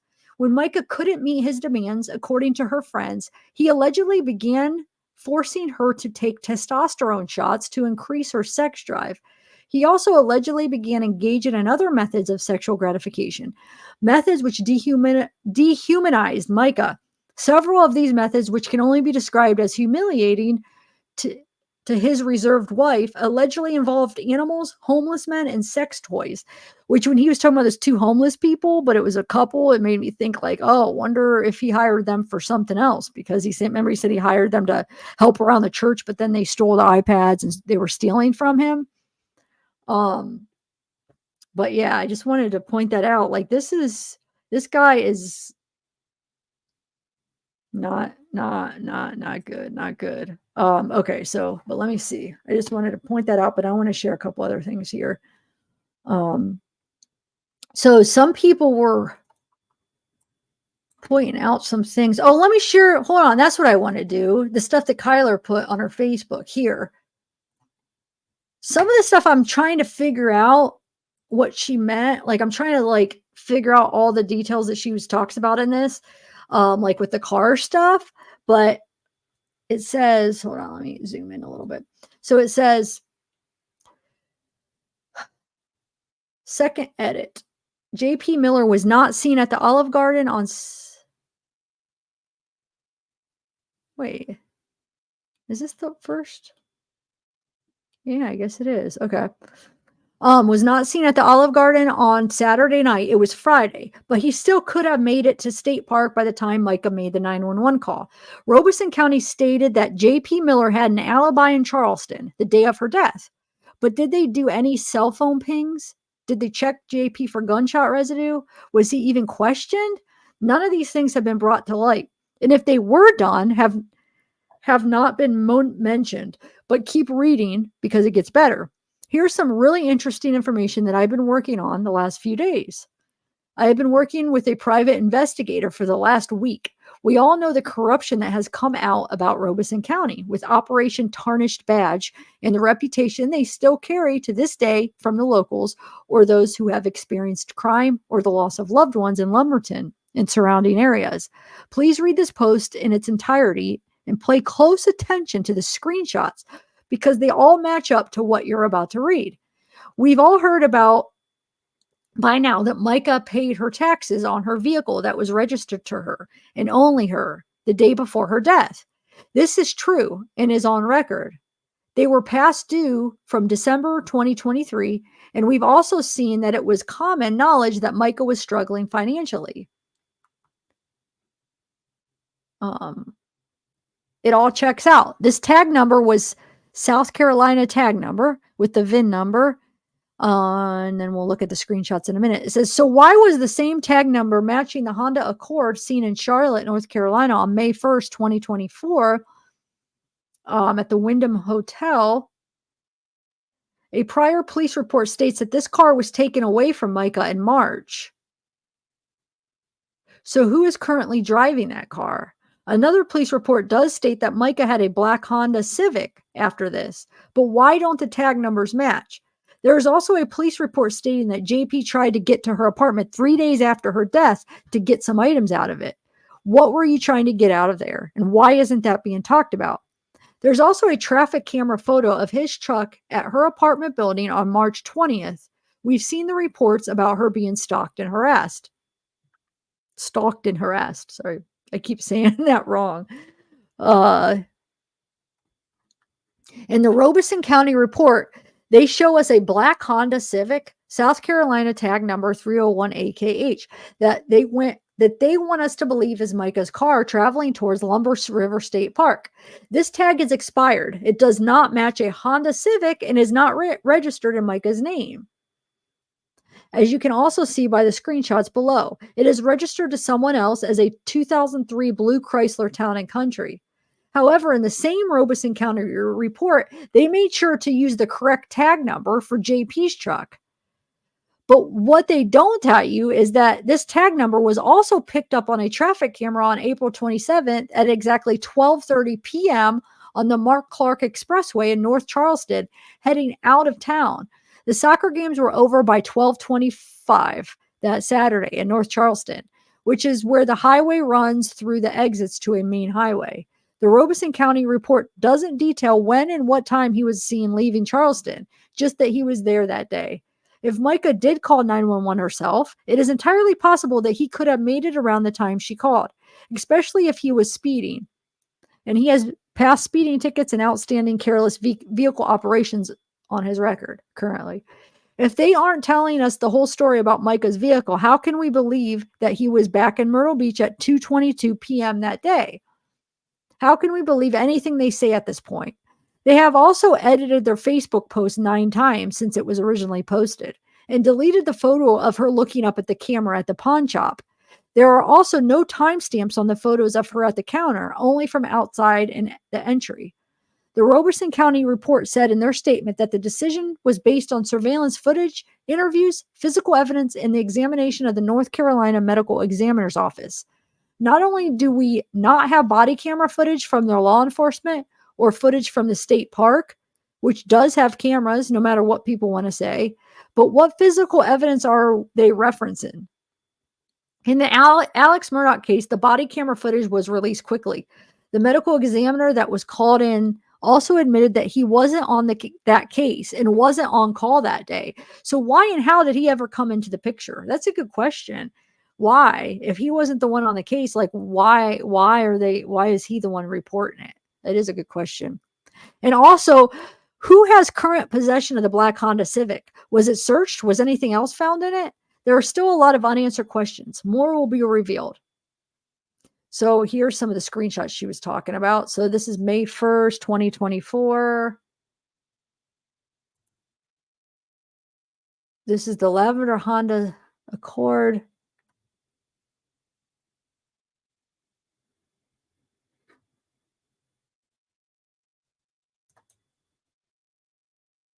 And so they did that and it said it's red. So she's saying that the plate number comes back to this blue Chrysler Town and Country, which is weird.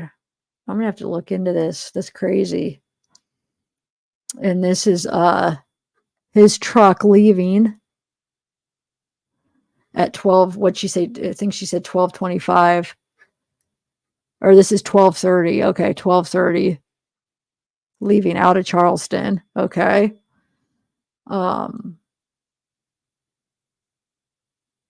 This is the picture of him at her apartment complex she was talking about on March 20th, because he was, he was tracking her and stalking her, supposedly, allegedly.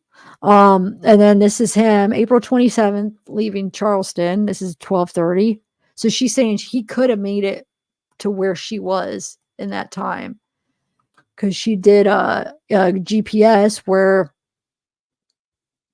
says you could drive there 3 hours. She had plenty of time.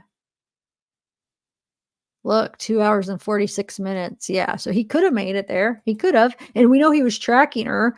Well, wonder if they found a tracker, all those other trackers. But here's the thing. If that county is corrupt, they're not going to tell us about the tracker. So if there was a tracker on her car again, then they're not going to tell us because if it is like a corrupt cover up, they're not going to tell us about that because obviously they would have already told us. They're trying to say it's, unaliving, which I don't know either way, but I'm just saying if it was to be some kind of like corrupt cover up, then they wouldn't tell us about a tracker. And he was known to have trackers 2 different times, so why not a third time, right?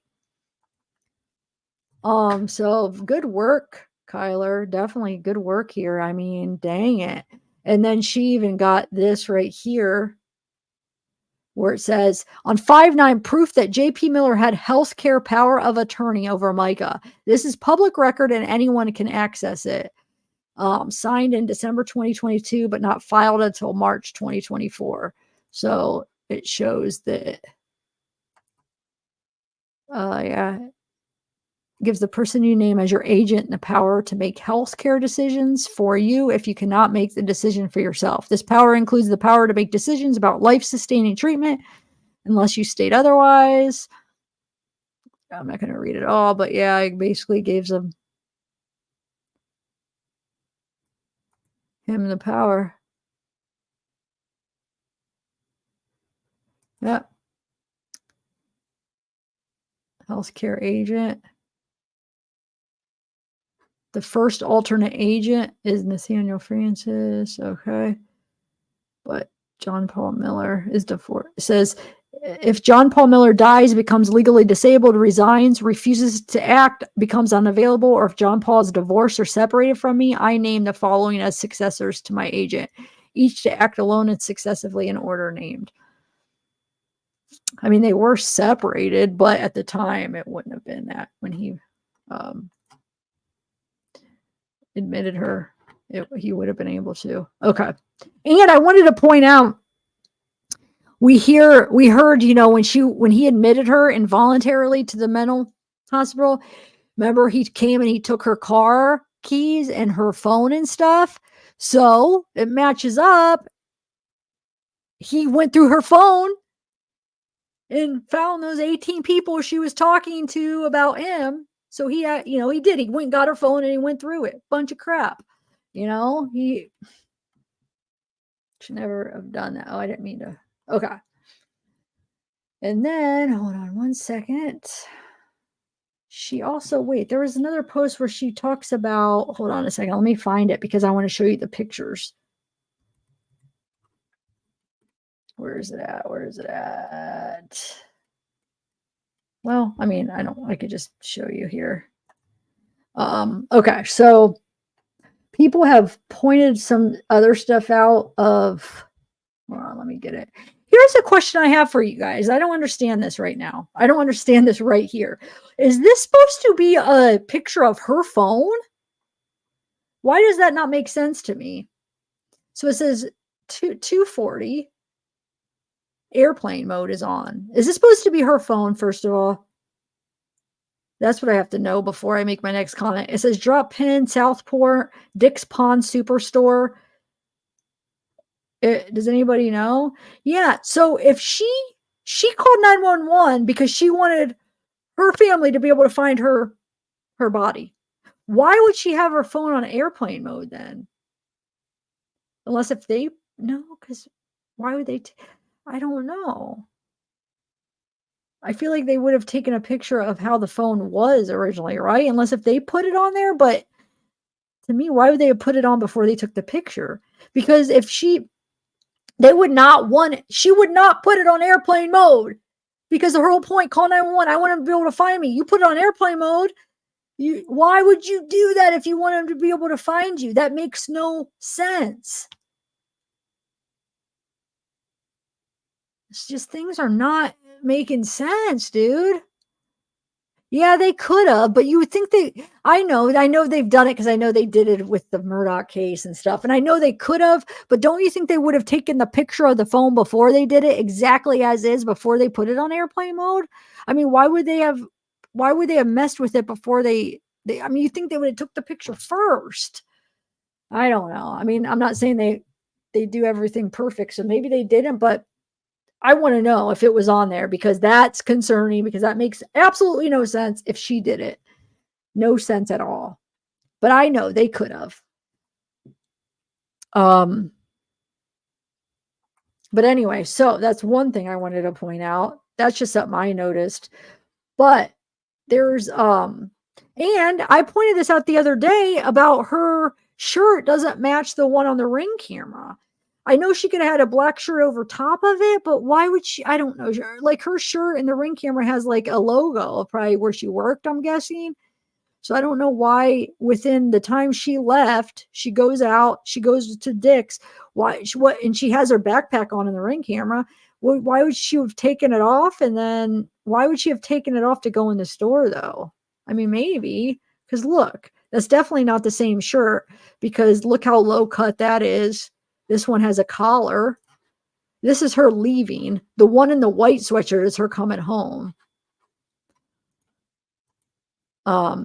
So another thing people were picking out is, hold on, I gotta see what, oh shoot, hold on, I want to see something. 1 second, guys. Oh, this right here. Hold on. Somebody pointed this out. Hold on. They said, is he wearing her necklace? I don't know. What do you guys think? Maybe they had matching necklaces that he got her or she got him. I'm not sure. But somebody pointed out, which I don't know if it was Kyler or not, but it doesn't look like she's wearing the necklace in the Dick's store, which I'll show you. But they could have matching necklaces. What do you guys think? I'm not sure about that, but let me show you this. See, it does look like she's wearing it, but there's a picture going around on Facebook. So I don't know if it's edited, but they have it zoomed in and it looks like she doesn't have it on, but here it does look like she has it on. So hold on, let me find the one where she's looking up at the camera. Oh yeah, the one she's looking up the camera, she doesn't have it on. Dude, where'd it go? Look at that. That's what people are talking about. Look, she has it on here and doesn't have it on here. Hold on a second. I got to zoom in. I got to uncheck these. I got to make sure I'm seeing this right. No, dude, she does not have it on. I know. They said, so supposedly Kyler said this is deleted from Robeson's screenshots, and it isn't, because I went over there and they don't have it. But you could still find it. It's online. It's still out there. Dude, it's not there. That's a huge red flag. I mean, that is huge. Hold on a second. Let's put this side by side again. Hold on. Let me take this down and we'll zoom in. Hold on. Let me uncheck this. Yeah, dude, she definitely has it on right there. What the heck? That right there is enough to be like, what is going on? This is the same freaking trip. Wow. What am I? There's no way that she would have. So this would have been this would have been a picture before this, right? Because here she's looking up to probably like pick the gun. And here she's, well, I guess maybe she looked at it and then they put it back and she looked at another one. But I was guessing that this one was before this one, because then when she buys the gun, it's laying there. But I mean, I don't, who knows? But either way, what she puts on the necklace or takes it off, that makes no sense. Let's see. What else do we notice? I'm trying to see if there's anything else. There's papers, but is that, dude, what the heck? Oh, she pawned it? But wait. Oh.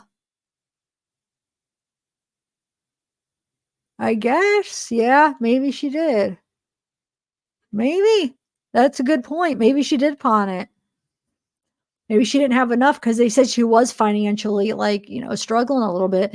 So maybe the gun costed too much money, and she said, "What about this necklace?" You're right. Maybe that's it. Maybe it is.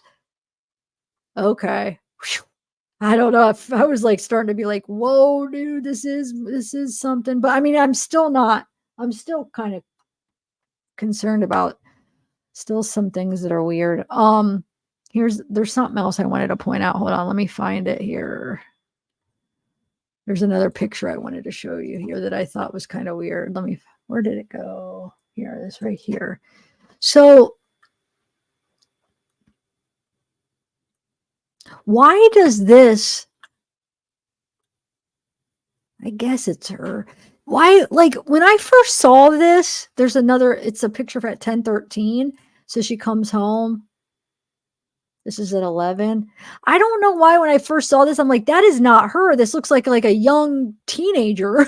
Like it looks like somebody like with a smaller head, and it just like I was like, that's not her. But I guess maybe it is. I don't know what she looks like from the side, but initially I didn't think that looked like her. It looked like somebody like younger and with a smaller head.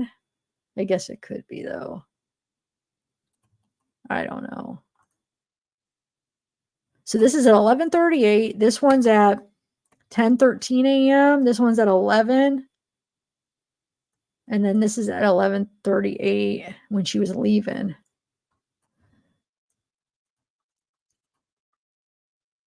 No, I know she's only 30.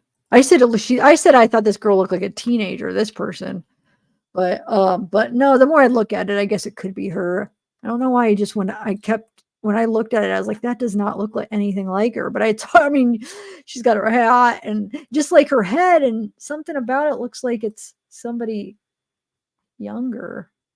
But that'd be weird. I mean, that's at her apartment, so I don't want to get too far off. Like, and what is that? Hold on. Do I have a sticker on my back? So, but there's something else that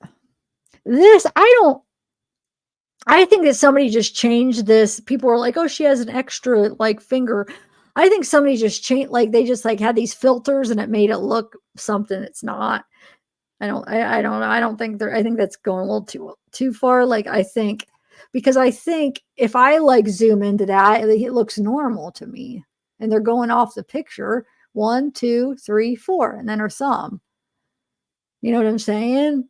That's that, from the picture, it's fine. But I think people changed the filters and it added like, I mean, as far as it doesn't look like she has an extra finger from the picture, but that's what that video is trying to say. So I'm not seeing that, but what else here?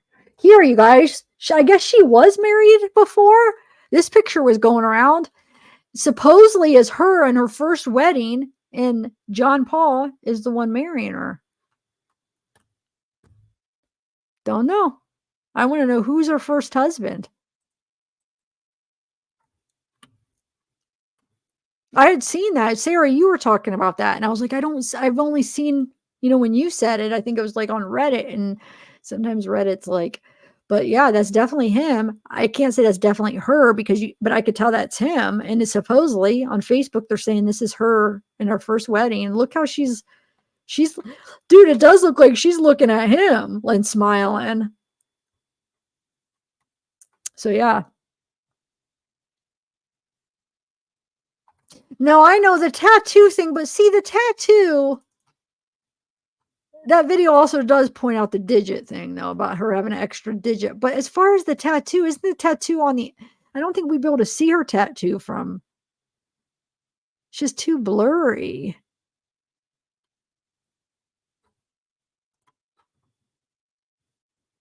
I mean, I definitely want to. I'm definitely going to keep looking into it. I mean, so do you guys think that they have the same necklace? Maybe it does look like he has the same necklace.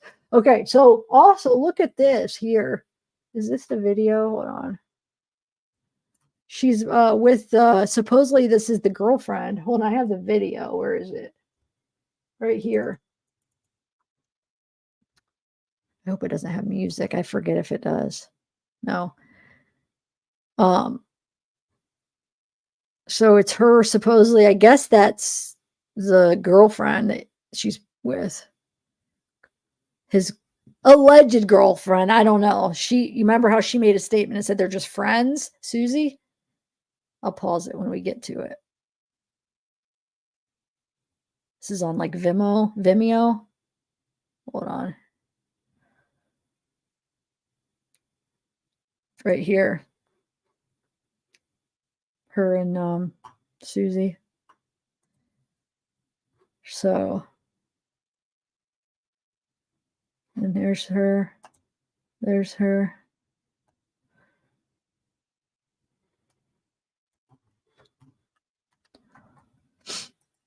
All right, let me take that down, and I don't know what to think, guys. I really don't. What do you guys think?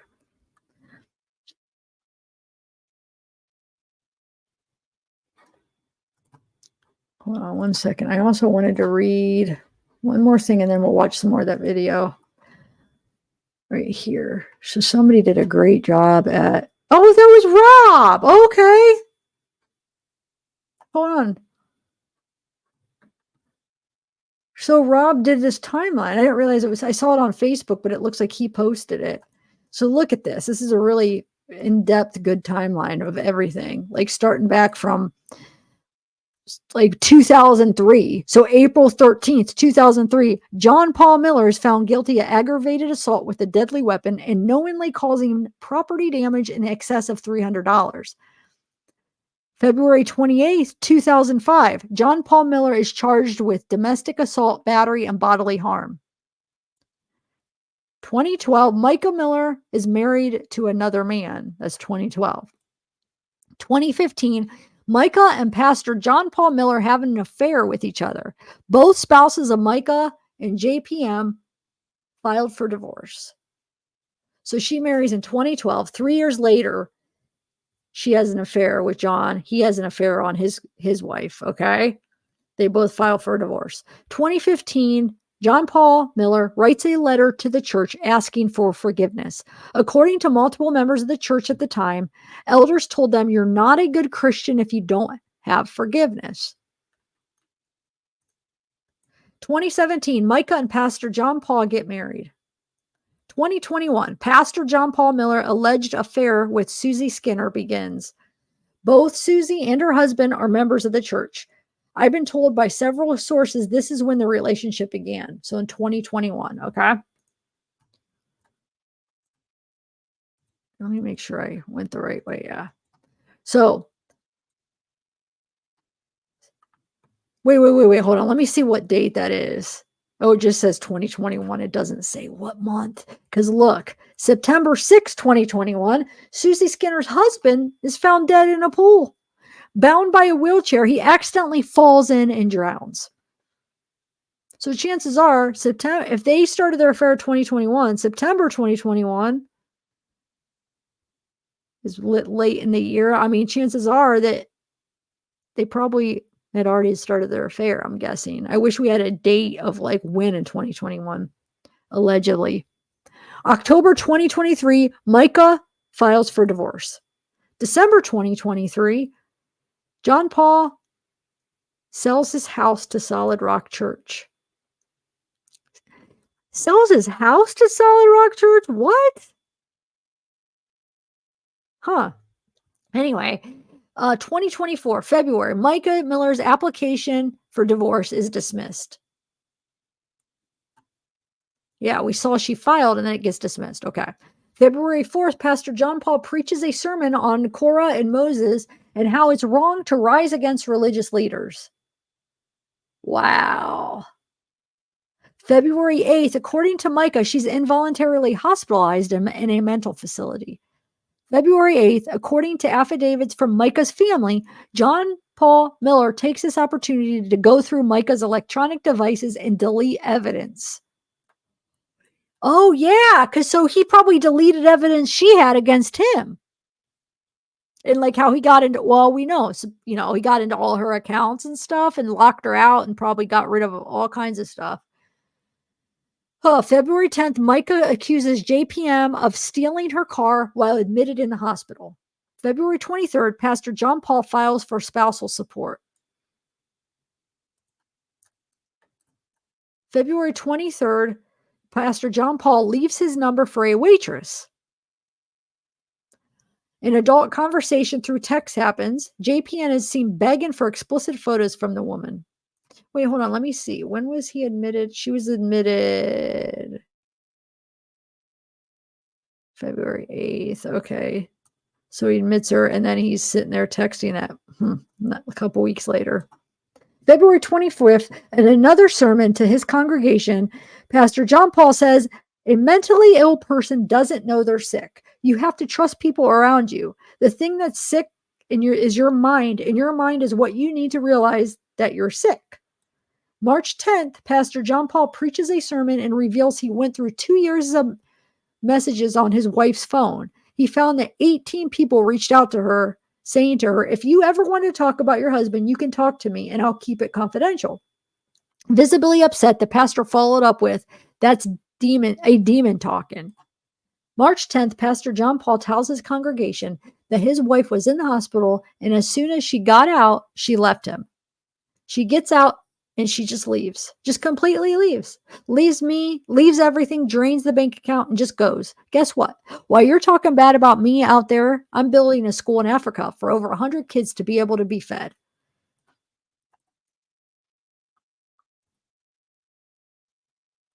March 10th, Pastor John says to his congregation, one thing I'm going to preach about is getting rich, strong, healthy, and finding a hot wife that loves Jesus while wearing his wedding ring.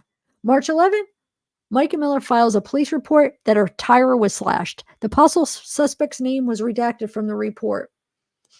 March 12th, Pastor John Paul requests for spousal support. There's no explanation as to why. March 17th, Pastor John Paul tells a story of a pastor whose wife left him for a member of his staff. The pastor had to retire a third-party company to find her, or hire a third-party company to find her. Once he found her, divorce papers were drawn up. When the time came to sign papers, the pastor couldn't do it because the Bible says divorce is wrong. And if she wanted out, she would have to leave him. According to affidavits, Mica Miller accuses her husband of tracking her. March 17th, in a Facebook post made by Mica's sister, Sierra, she keeps an eye on her phone for fear of my sister's safety due to others' behaviors towards her. She goes on to mention the sermon from March 17th and calls out the congregation of Solid Rock Church. That was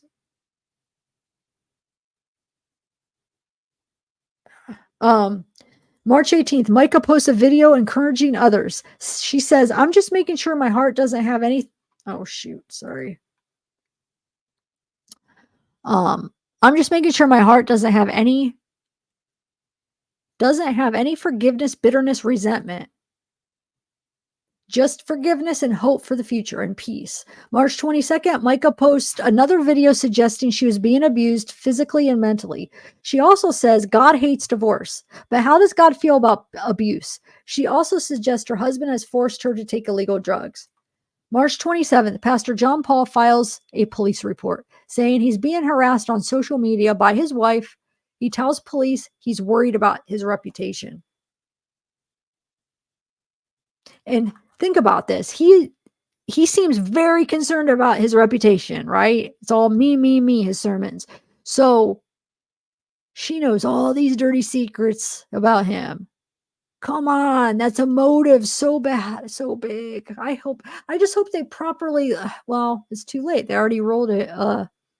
They aren't going to do it. Dang it. April 16th, Mica files for spousal support. April 23rd, a hearing notice was sent out for Mica's request. A court date for June 5th was set. April 27th, Mica Miller takes her life. April 28th, Pastor John Paul announces to his congregation at the end of service that his wife was dead and it was self-induced. He also reminds the congregation of her mental illness. April 28th, Mica's sister posts Facebook saying, don't listen to the false stories. May 2nd interview with ABC. Pastor John Paul Miller says she was probably the greatest wife anyone could ask for. He also once again points out her mental illness. May 2nd, affidavits are filed by the siblings of Mica Miller. According to documents, Mica told her sister, if a bullet ends up in my head, it wasn't me. May 4th, photos of John Paul with Susie Skinner surface. Allegedly, he's been in public multiple times with Susie after Mica's death. May 5th, John Paul is temporarily dismissed of his duties at Solid Rock Church. May 5th, protests erupt outside of Solid Rock Church. May 5th, the funeral for Mica Miller happens later that afternoon. According to one man, John Paul Miller attends a bar and shows no remorse for his wife's death. May 6th, North Carolina medical examiner rules Mica's death unaliving. May 7th, Mica Miller's 911 call along with surveillance photos are released by Robeson Sheriff's Department. Mica purchased a firearm at a local pawn shop and drove to a national park where she takes her life. Wait. May 7th, police confirmed John Paul was no Mica's death. I don't know. Yeah, so anyway. All right. So let's continue watching a little bit more of these videos.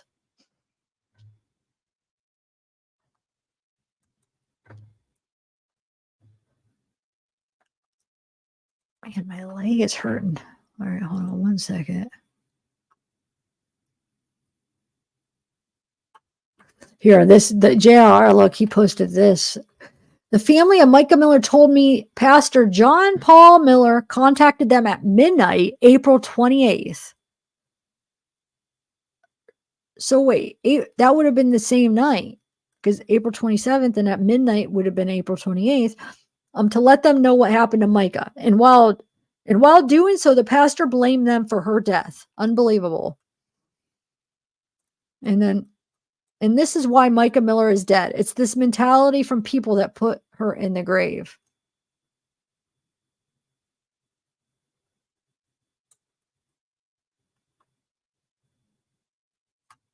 Wait, hold on. What?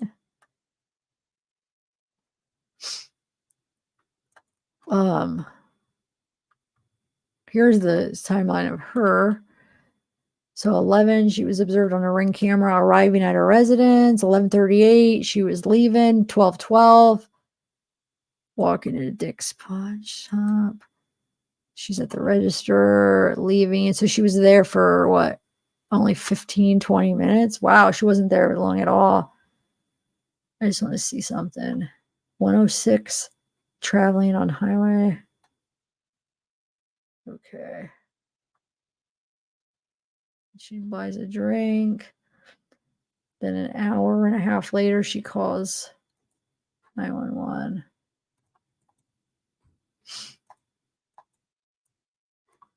Oh, this is the one that I was looking for. She says, just because JP's truck was picked up on the traffic camera doesn't mean he was driving it. Says in the photos, Mica at the counter, she has a necklace on in one and not in the other.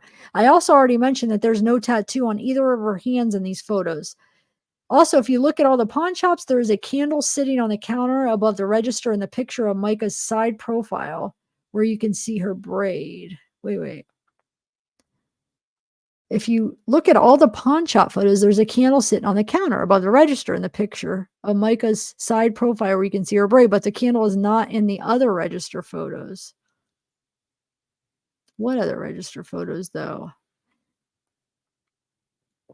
If you haven't seen the video floating around of how easy it is to replicate Mica Miller's voice, go look it up. I'm not linking it here when people are capable of researching it themselves instead of spending their time battling in the comments about what it is or what it isn't possible technology. JP was served with papers of some sort, but at this time I don't know what they were. But wait, I don't understand the thing about the candle because the candle's in both of them. What other register? Does anybody know what she's talking about? Let me look at chat. I'm sorry, I haven't even been in chat that much. Oh, thank you, Megan. Wow, that was 30 minutes ago. I hope you're still here. Thank you for gifting. I'm sorry it took me so long to see that. Thank you. And congrats, whoever got the memberships. And Jacqueline, thank you for joining. Let me just look at the pictures real quick, and then we'll continue with the rest of the sermon compilation. But I want to see what she's talking about with the candle. I don't get that. Thank you, Jacqueline H. Welcome to the family. All right, let's look at it one more time. Because I see the candle, okay? I mean, there's the one candle right there, but it's in the other one too. Where's their other register pictures? Does anybody know?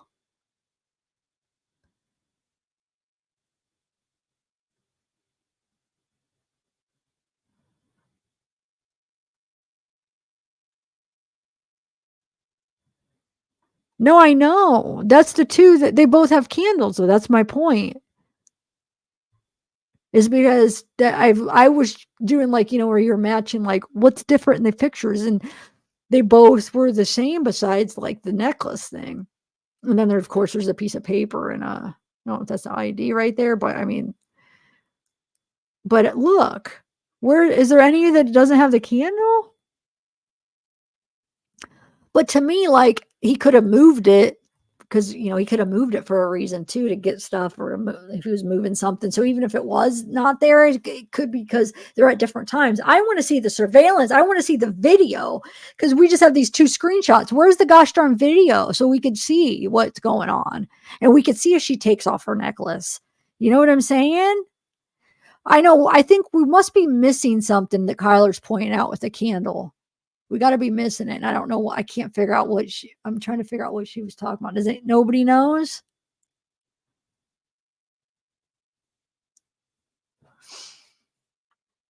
And then something about a braid. Let me bring up. Maybe there's another picture that I just don't have. Let's see. Maybe this. Nope. We can't see the register here. And then here, you can see the braid here. She said you can't, something about the braid, which I'm not understanding what she's saying. Here, let me bring her this right here. She says, okay, the necklace, definitely one picture she doesn't have it on. And then it says, we'll look into the tattoo thing. I forget where her tattoos exactly were. But then it says, there's a candle sitting on the counter above the register in the picture of Mica's side profile. This one? Maybe I'm missing a picture where you can see her braid. But the candle is not in the other register photos. I must be missing one because I don't see any where you could see her braid. Hold on. What am I missing here, guys? I don't know. I'm going to turn on the sermon videos, and I'm going to see if I could find another one. Maybe I'm missing one of the pictures. Something. All right, let's bring that back up. All right, let's continue. You guys ready for more sermon? Or I could have dropped it on myself and hurt myself. Whatever. Verse 48, Goliath started walking. Is that where we're at, verse 48? Yeah. Goliath started walking toward David, and David ran quickly toward the Philistine battle line. I can't see without my glasses to fight him. He reached into his bag and took out a stone, which he slung at Goliath. It hit him on the forehead, and he broke his skull, and Goliath fell face downward on the ground. And so without a sword, David defeated and killed Goliath with a sling and a stone. He ran to him, stood over him, took Goliath's sword out of its sheath, and cut off his head and killed him. And that is how David got ahead in life. I am doing so good today. I can just sense the anointing in the room. And it wasn't until clicked on it. Where were we? Okay, so that right there, I wanted to conclude that because that was a joke, right? Kind of in bad taste. I don't know. What do you guys think about talking about that's how he got ahead in life, because he cut off the head, and they all laughed. Like he tells jokes like that all the time. It's like, I don't know. I think it's kind of in bad taste. What do you guys think? All right, let me find where we were. Better, that's all I need. So this is when bag and took out a stone which he slung at Goliath him on the forehead, and he broke his skull, and Goliath fell face downward on the ground. And so without a sword, David defeated and killed Goliath with a sling and a stone. He ran to him, stood over him, took Goliath's sword out of its sheath, and cut off his head and killed him. And that is how David got ahead in life. I am doing so good today. I can just sense the anointing in the room. When the Philistines saw that their hero was dead, they ran away. The men of Israel and Judah shouted. So Israel's not united right now. There are two different camps. Oh, you guys, I might interrupt this for a minute. News Nation, they had her sister was on. Let's watch that real quick, and then we'll come back to this. Just 15 minutes ago, it looks like. Hold on, let's watch it. I haven't got to watch it yet. It's only 4.5 minutes, so hold on. Let me share my screen.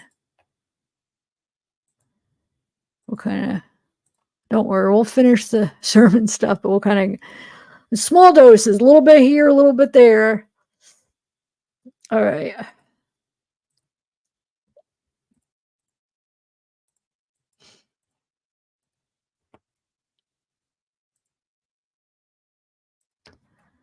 All right, let's do this here.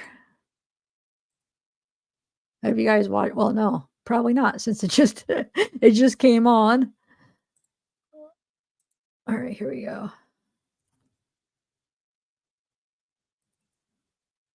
There are some questions about that. In fact, we were going to try to start seeking.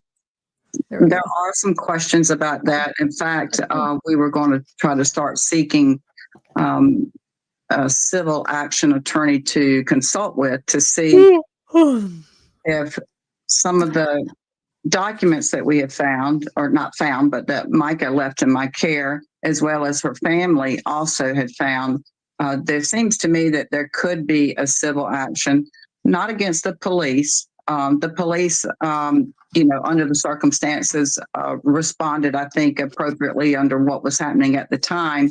But there are other things that happened that are related to this church. She was employed there. There's a question about whether she was appropriately paid for her time. She was the church itself was used by John Paul. I have letters that he wrote on church stationery to her, basically disparaging her. He went after everything that meant anything to this young woman. And I want to go back to the question about, what else this could have been if he didn't actually pull the trigger. This man, in my opinion, based on the documents, my conversations with Mica whenever she was alive, tell me that she was brainwashed by this man. He abused her in every possible way that there is. Financially, he abused her by taking away things, phones, access to money, took away her car, those types of things to try to gain control of her. Every time she tried to leave him, he would harass and stalk her to the point that she just felt like she had to give up and go back. And he abused her not only emotionally, financially, he abused her religiously in terms of her religion and her relationship with God. He demeaned her in every aspect that he could. There is a video of a sermon of him that I was just so taken aback, and my jaw hit the ground because I felt like I had come across the answer of maybe why she would have taken it this far. And that is, he had her convinced that this was what she should do. In my opinion, I believe he had her convinced that it would be the only way that she could escape him to some degree. I believe that he had her convinced all the way.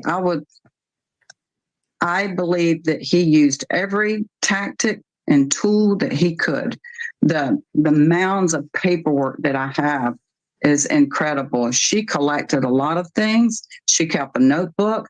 I have boxes of journals, which, by the way, he's made 100 phone calls looking for, as I understand. And he is constantly trying to stay in front of this, spin some web, some story. And I think we have enough here that. With that evidence, I'm curious. I'm sorry to jump in, Regina, but Sierra, do you think you can shed some light on why your sister told the police that John Paul had been grooming her since the age of 10, but that her, her involvement with the church only began at age 14 in the youth program? Do you know what the difference is between those two claims? If I had to assume, I would guess that she probably meant 2010, not 10. Since 2010 would be a better estimate of what she might have meant. Yeah, I don't think that she up ever with being said age 14. 10 years old. No, she's consistently said around 14, 15 years old. I've never heard her ever say 10 years old. Thank you for watching. Go to newsnationnow.com to find News Nation on your television provider. And don't forget to click the red subscribe button below to get. Hold on one second.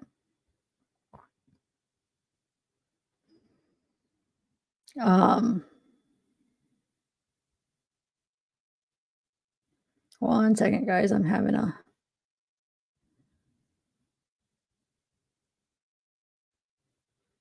hold on, guys. I can't. This is too much to try to text. Okay. Yeah, interesting. So I don't know, guys. This is crazy. Like, yeah, it's definitely going to be an ongoing thing because her family, it seems like her family is not accepting this. They do not want to accept this. I don't blame him. I mean, there's too much out there. Like, there needs to be justice regardless if she physically pulled the trigger or not, which I can't say 100% of that either. There's still doubts about that, but regardless, there is crimes that were committed. There's things that needs to be some justice. This is just messed up. This is just so messed up. All right, let me see if there's any. Oh, let me continue with the sermons. I'm going to see if I can find anything else interesting. So I'll just use the sermon video to kind of like help find other stuff, because I mean, there are things though about these sermons. People are going through them because there's things that are concerning about these sermons. And it's good that we're bringing this to light, because maybe his congregation, his people are like, things went over their head and they didn't realize they're not like people, like we're pointing some of this stuff out, how wrong it is. And maybe it'll open their eyes to some of this stuff, hopefully, because I'm sure a lot of them are following this, because I mean, this is their pastor, Israel and Judah together, they shouted and ran after them, pursuing them all the way to Gath and to the gates of Ekron. The Philistines fell wounded all along the road that leads to Hardword as far as Gath and Ekron. Verse 53. When the Israelites came back from pursuing the Philistines, they looted their camp. David got Goliath's head and took it into Jerusalem, but he kept Goliath's weapons in his own tent. When Saul saw David going out to fight Goliath, he asked Abner, the commander of his army, "Abner, whose son is he?" "I have no idea, your majesty." Abner answered, "Then go and find out," Saul ordered. So when David returned to camp after killing Goliath, Abner took him to Saul. David was still carrying Goliath's head. You think that's gross? David actually, at one point when he was in battle, years from now, he took a bag of foreskin, like a whole bunch, and he's a pretty nasty.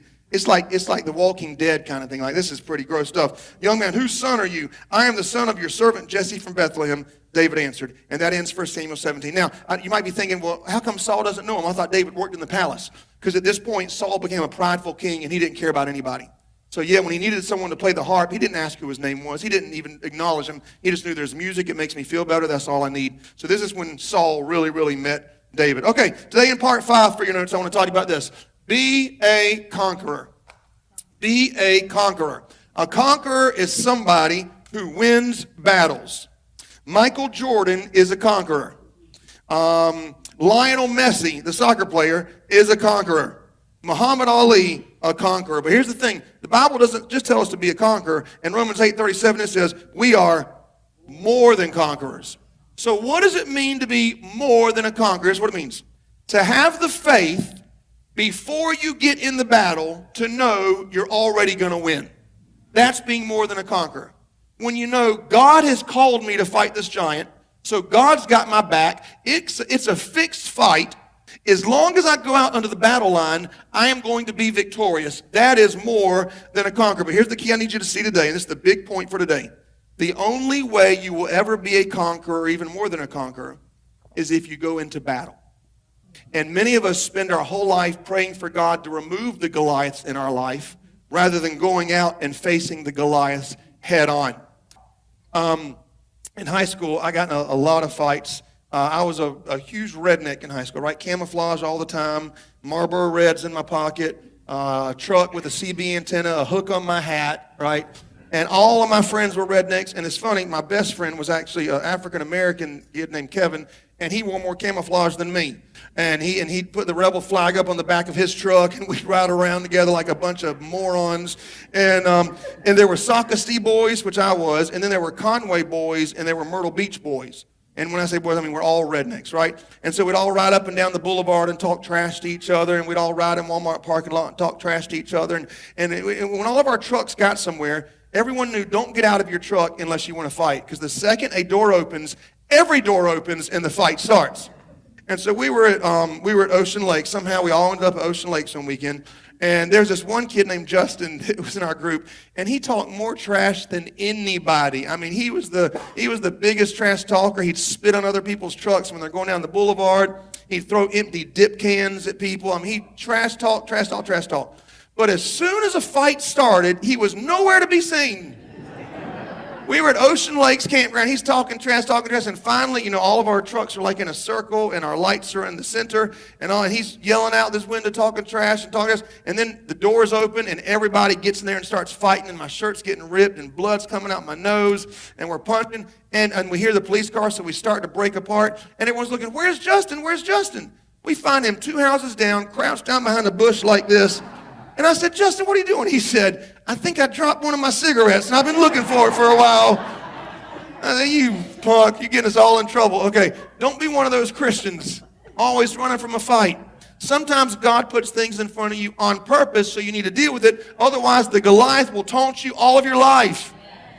And you're looking for somebody to fight it for you, fight it with you. You got to look to Jesus. No one can really battle your Goliaths but you and God. The very thing that's sent to kill you is the very thing that God's going to use to promote you. When I first started pastoring and I felt like God called me to preach, I started in the library over in Socastee because it was free, and I like to take care of money very well, and I wasn't going to rent a place, and you can rent this long room in the library for free any weekend you want to. And they had about 50 chairs that you could put in this long conference room, but I would only put out 20 chairs. Because I was embarrassed. I didn't want there to be, more of the chairs than there were people. I wanted, to feel like, people are coming to church. And so I prayed and prayed, God, please send 20 people. Please send 20 people. Do you know within a few months we had 20 people and every chair was filled? But I didn't put out any more. I was so scared if I put out 25, that Sunday 10 would show up. I wonder what would have happened if I had put out all 50 chairs. I wonder what God would have done. See, it's seen by our actions, the faith that's going on inside of our heart. You can praise the Lord all day and come to church all day, but your life, how you treat the situation you're in, if you're willing to go out there in faith and show with your actions you believe God's going to help you be victorious, He'll meet you to where your faith is. When I first started pastoring, there was this one lady that was coming to church, and I didn't like her very much. And not that I feel that way about any of y'all at all, but I loved her, I just didn't like her. And I didn't like her because she was so negative, man. Every word out of her mouth. The music's too loud, the music's too soft, the light's too bright, I can't see good enough. It's too hot, it's too cold. I mean, every word. I'd say, hey, how are you doing? Oh, I'm not doing good today, my back hurts. Got problems at work. I'm not feeling good. I'm gonna have to go see a doctor later. I mean, how are things today? Oh, I'm not doing good financially. Oh man, times are tough. Every single word. In fact, one time I thought it was. I guess it was Mica. I guess she wanted attention, or she wanted me to pray for her. But I can pray for you all day long. But if your mouth goes in the opposite direction of God's word, then it's not. Your mouth actually overpowers the word of God being spoken over you, believe it or not. But anyway, and one time I saw her at the grocery store, and I came up behind her, and she didn't know it was me. I tapped her. I said, "Hey, how you doing?" She said, "I'm doing great." And then as soon as she saw me, "I'm doing great. Oh, my back's still hurting. I might have to go to the doctor tomorrow." I thought, man. So anyway, she got a little sick one time, and she was in the hospital. And normally I don't do hospital visits because I just don't like it at all. But a friend of mine that was coming to church, it was her mom. So I went to visit her at the hospital. And I went there to pray for her, and she said, "Oh, I'm afraid I'm going to die in this hospital." And I said, no, the nurse just said you're getting out in a few days, that you're doing fine. I know, but I'm not feeling good, and I'm so scared. I've always had a fear. I'm going to die in a hospital all alone. I said, let me pray for you. Let me pray for you. I said, you can be healed. You'll be fine. She said, I just don't know if God could heal me. On and on she went. 3 days later, she died in that hospital room. And the nurse literally told me she's doing great. She'll be out in a few days. And she died 3 days later. You know why? Because Proverbs 18:21 says, death and life are in the power of the tongue. And you, not me, you will eat the fruit of everything you say. You won't eat the fruit of what I say. You won't even eat the fruit of what God says. You eat the fruit of what you say. Listen, I do this. I can't even tell you. For some reason, I don't know why certain people don't like me. They just don't know about my charm, I guess. I don't know what it is, but I have to regularly prophesy over myself. And I like to have friends that'll do that. But you know what? Sometimes there's not a friend available. You just got to speak it over yourself. Listen, I know that I joke around a lot about how handsome I am, okay? I know I'm not that good looking. Right? But if you were to line up every single person I graduated high school with, I'm just saying, the ones that are in jail, all of them, right? There's nothing wrong with being bald. There's nothing wrong with being overweight. There's nothing wrong with being in jail. There's nothing wrong with having this big thing on your lip where you've been dipping for 25 years. Nothing wrong with any of that stuff at all. But if you line them all up, there's nothing wrong with being kind of hunched over. Nothing wrong like that. But if you line them all up, I look like I'm 20 years younger than everybody I graduated high school with. I see them all the time. I think, was that one of my teachers in high school? I know him from somewhere. I don't know what you're saying about yourself, but it better be something good. Because too many people talk about how the things, oh, I don't look good today. Oh, I got all these wrinkles. Oh, my hair is falling out. You can say whatever you want to about you. I'm not saying that about me. I look good, man. Sometimes I look in the mirror for hours just thinking, wow. No, I don't. That's a lie. I'm just joking. I don't even know where I'm at, too. What am I preaching about? Where am I at?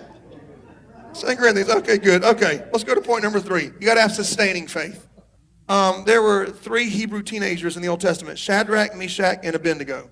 And if you're from Aner, that's my shack, your shack, and a bungalow, okay? But they were, like, what? They were from Aner. And 1 Peter. It's not even funny. Like, what does that even mean? And people laugh. It's like, what? Stupid.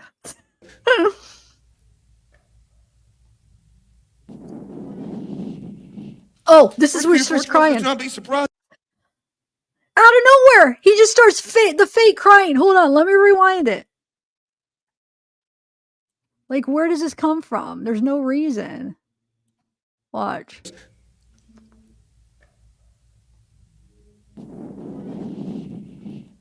First Peter 4:12 says, do not be surprised at the fiery trial which is taking place to test your quality. Isaiah 48:10, I have tested you in the furnace of affliction. God won't always prevent the fire, but I believe he can make us fireproof for when we. And there's not even making it. There's nothing wrong with somebody who cries, but I don't believe that his cry is legit. I believe he's doing that to be the victim, to get the sympathy, to get the, oh, what's wrong with him? Or, oh my God, he's such a good guy. Like, I don't believe that's not real, because he goes into and out of it so quick.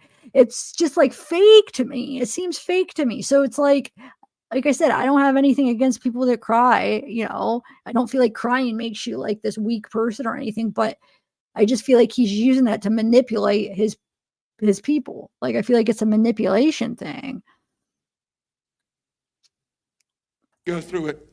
I was reading, and I'll kind of get to my closing, but one of my bucket list things is to go to California and see the sequoia trees, you know, the redwood trees. Since I was a child, I've always wanted to see those. And they're huge. They can be 300 feet tall.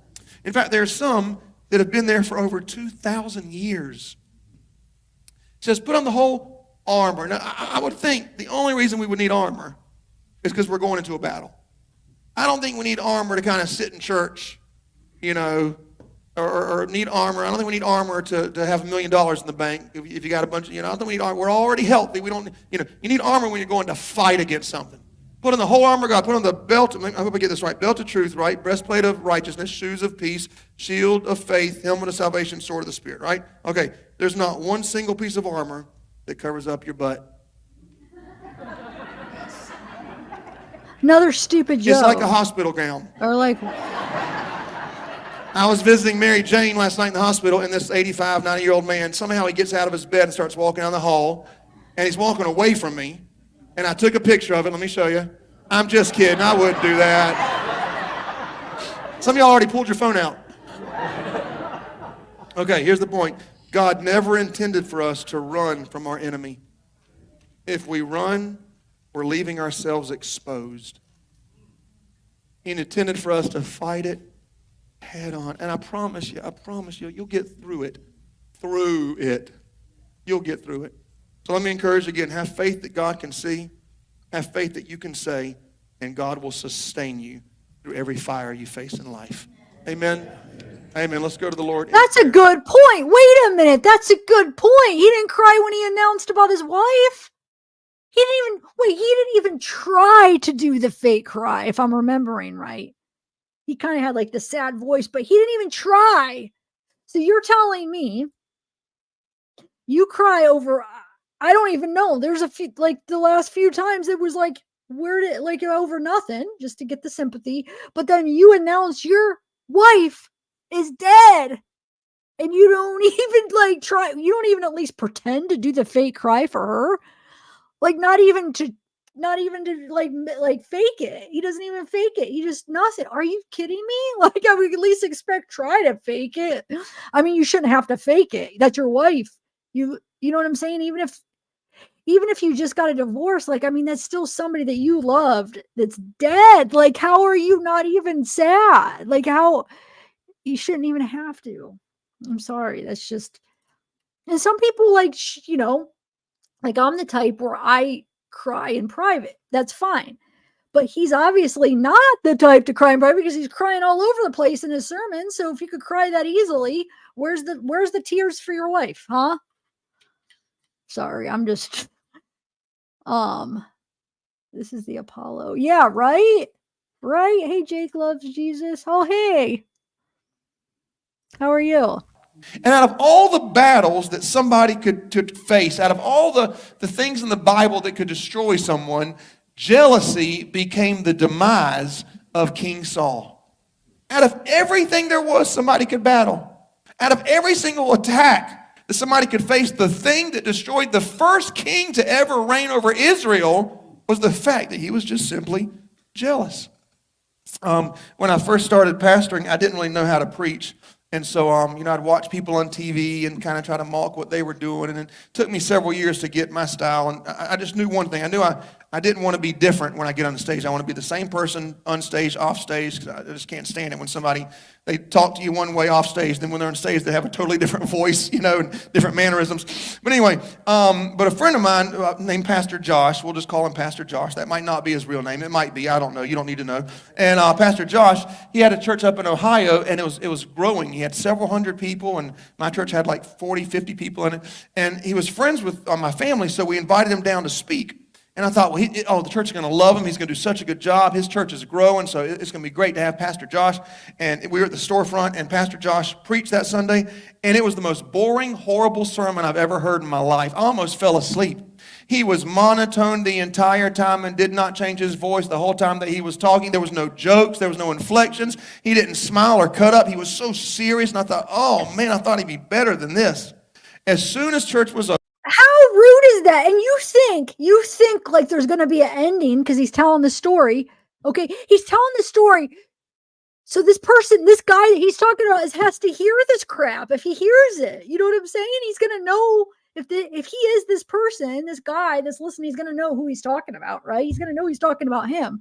So you think the ending is going to be something like, oh, the guy did it on purpose or like something. So the fact that he's insulting him, But there that is at the end. Yeah, he says that somebody else thinks he's great, that the sermon's great, but there's no like punchline or there's no anything for him to say these horrible things about his friend that helped him with the sermon, that gave him the sermon, saying it was the most horrible, boring sermon. What? Who does that? Like, if then just don't talk about it. If you thought it was that bad, why are you announcing it? But listen, he's trying to like make it into like a learning lesson. Listen to what he says. It's like, this is ridiculous. That poor guy has to hear this probably, and he knows you're talking about him, knows that you think he has like the most boring, horrible sermon. Over my brother, my own flesh and blood, runs up to me and says, John Paul, he's the greatest preacher I've ever heard. He's so wise. He's so serious. I could listen to him every Sunday. And I started thinking, I thought, well, maybe that's what I need to do. I need to be wise and serious. So that whole week I wrote a sermon, and man, I got there that Sunday and I stayed monotone the whole time. There was no jokes. There was no cutting up. I completely acted like I was Pastor Josh because I wanted to be wise. I wanted to be serious. It was the worst Sunday of my entire life. Not only for me, but for the church as well. As soon as I started, I thought, I got to get rid of this sermon as quick as I can and be done. I discovered that God will help me become everything I'm supposed to be, but he'll never help me become someone else. I mean, I get the end, the conclusion, but the story that made it's wrong. It's wrong. Like, he should have taught that. Like, his lesson, it's horrible. Like, so it's so insulting to his friend. So he's saying that basically that guy he sucks. You know what I'm saying? And he tried it the way that guy does it. And no, it was the worst day of his life. It was so horrible. And this poor congregation had to hear it. Modeling somebody else the way somebody else does it, you know? It's just horrible way. Like the freaking way he takes like his experiences. It's just horrible. It shows you how horrible a person he is. I can't put it into words what I'm trying to say. But that was not even a good way to like teach anything. It was horrible. You're insulting somebody and you're basically saying you're better than them. If you think about it, like, oh, I tried it his way. No, I'm just going to do it because look, my way is way better is what I got out of that. You know what I'm saying? And I get what he was acting like he was trying to teach, but that's not what he was saying. I'm sorry. That's not what he was saying. I don't know how people can't see through him. Yeah, it's just not good. It's not good at all. Like, that poor guy, whoever that guy is knows that he hates the way he does it. Should not be just bad choices. That's why you got to be cool with who God made you. Verse 25, Saul replied, say to David, the king wants no other price for the bride than 100 Philistine foreskins to take revenge on his enemies. Now, I don't know if all of y'all know what a foreskin is, so let me explain it. Because we have a lot of young people here that don't really read the Bible, you know, and thank God it's not the King James Version. Let me just say that. You know who Lorena Bobbitt is? No, that's not a good, no, that's not it. Do you know what a Vienna sausage is? No, that's not. Anyway, just, you can look it up in your own time. Actually, don't look it up. You know, let your parents tell you what it is, okay? Saul's plan was to have David fall by the hands of the Philistines. When the attendants told David these things, he was pleased to become the king's son-in-law. So before the allotted time elapsed, David is so anointed. Watch this. David took his men with him and then went out and killed 200 Philistines.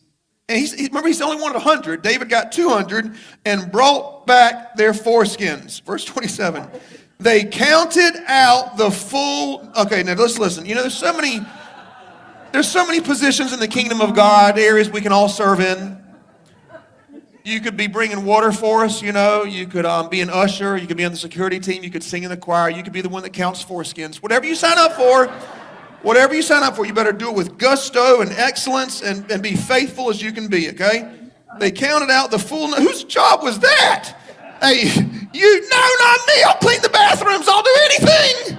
No, don't make me. 1, no, I can't do any more. 2, the king said that David might become the king's son-in-law. Then Saul gave him his daughter, Michal, in marriage. When Saul realized the Lord was with David, once again, and that his daughter Michal loved David, Saul became still more afraid of him.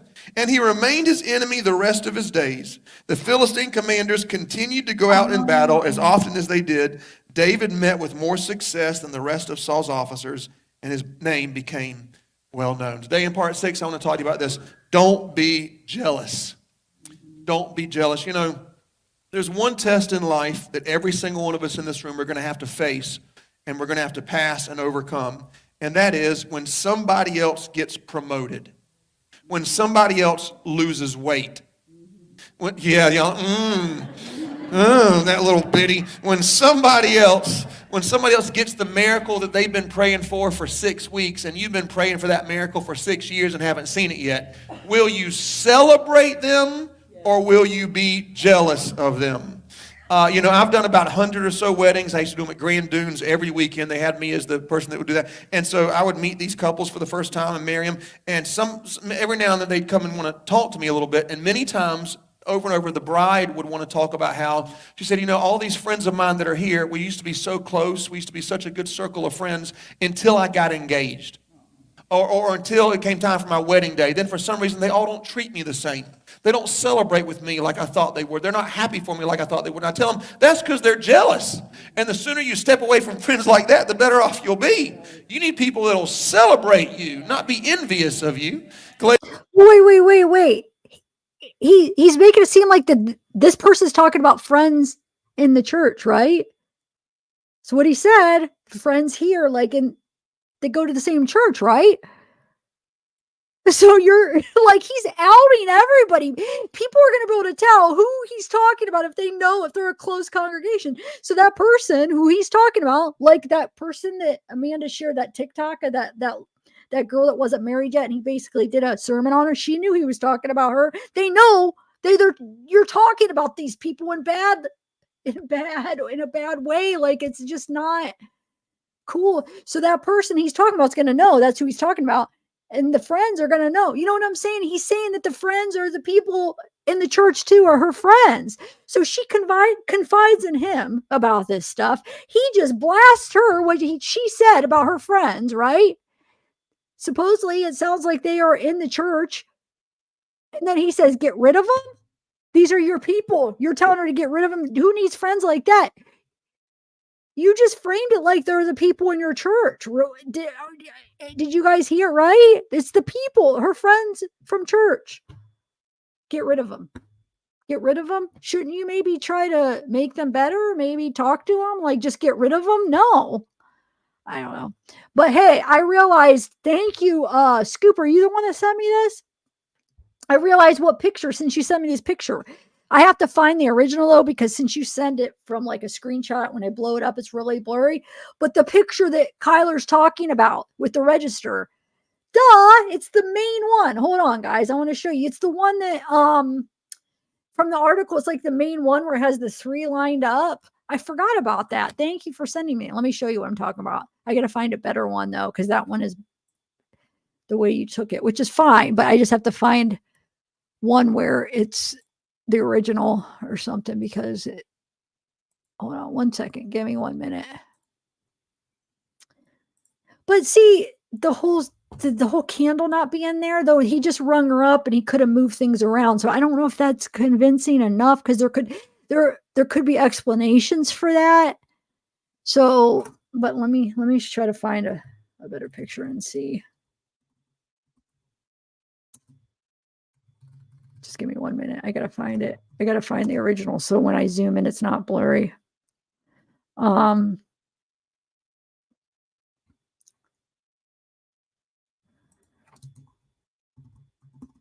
know I went through it. It was in a couple articles. Hold on. I hope I could find it quick. Is it? Dang it. What article was it in? Hold on. Maybe it was on 15.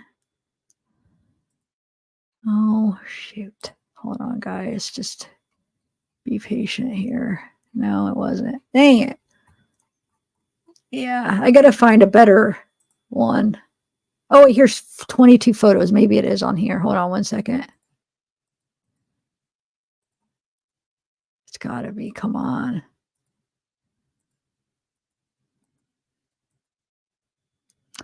No, they're all.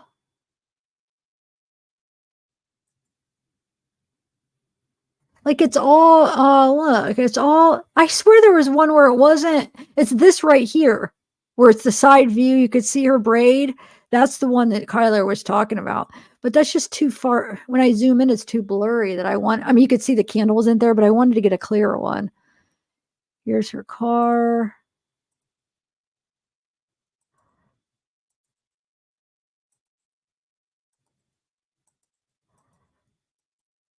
I mean, I guess here, I mean, you could still see, but I know that there was a clearer one, but we'll just have to go. Where is it? This. It just doesn't seem like, oh shoot.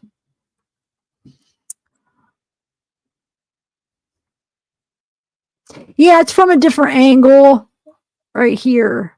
I got to find a better view because you can't, so supposedly the candle isn't here in that angle. Wait a minute. That looks like totally, hold on a second. That register, hold on. That doesn't even make sense. That's not even the same setup. I get it could be flipped around, but that still isn't the same because look, where is this spot right here? This goes into the glass case right here, which is right here. Oh, right here, maybe? That don't even look like the same desk.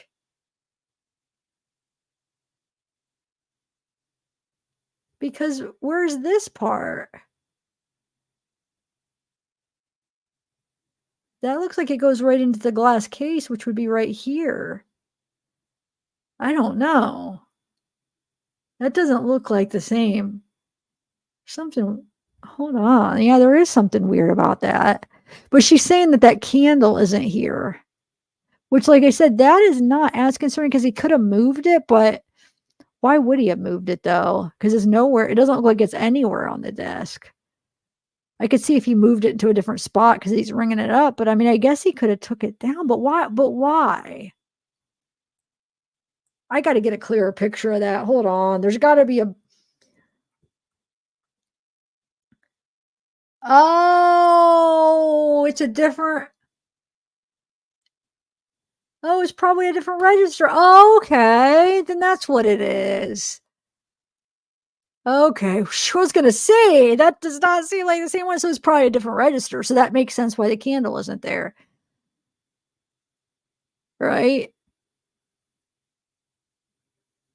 I know it was like flip, but you know how things could get like flipped with those camera. You know, sometimes it's like flipped and it's like, wait, that's on the wrong side. But sometimes that happens with the way cameras are. But yeah, that wouldn't be because look, that's still on that side. So that has to be a different register. You're right. Yeah. And I get what you're saying there, but that could just be opened. Like that drawer could just be open though. But yeah, I think it is. It has to be a different register. And it can't, you know, that's not that weird that they had a different register. Yeah, so there's explanations for all this so far. I mean, it could be like it could be the weird. It could be something, or there could be explanations for it. Different register, the necklace. She could have pawned it. So until we have that video to see if she takes it off and pawns it, yeah. Now the tattoo, I gotta get a picture of her tattoos again. Because didn't on News Nation, didn't they bring up the tattoo thing too? The thing with that is the picture is like not that good, even on that one. It's like when you zoom in, tattoo, I could see the tattoo is small, right? I gotta get a freaking copy. Hold on, let me look at some of her pictures of where her tattoo is real quick. Because I gotta know. Because I think, didn't they bring that up on News Nation, right? I swear they did. That video that we just watched. Okay, hold on. I got some pictures of her. I want to find. Hold on. I made a little video, like I was going to make a tribute, but I started like putting her pictures together that I had. So I have, hold on.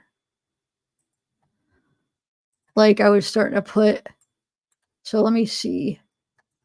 Like I have a bunch of her pictures, but I can't remember where her tattoo, I mean, I know it's on her hand here. So it would be on her right hand up there. Okay. So, I mean, yeah, we should be able to see it on the video.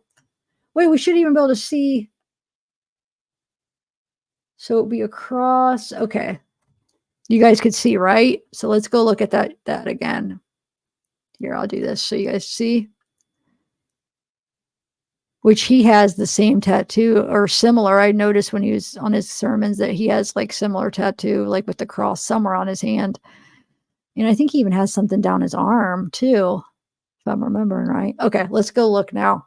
I couldn't remember where the place, I knew it was on her hand, but I couldn't remember exactly where it was at. But now that we know, it should be on her right hand. Okay, hold on. Let's see. Go back to that picture. I'm going to go to mine that were clear. All right. Let's see.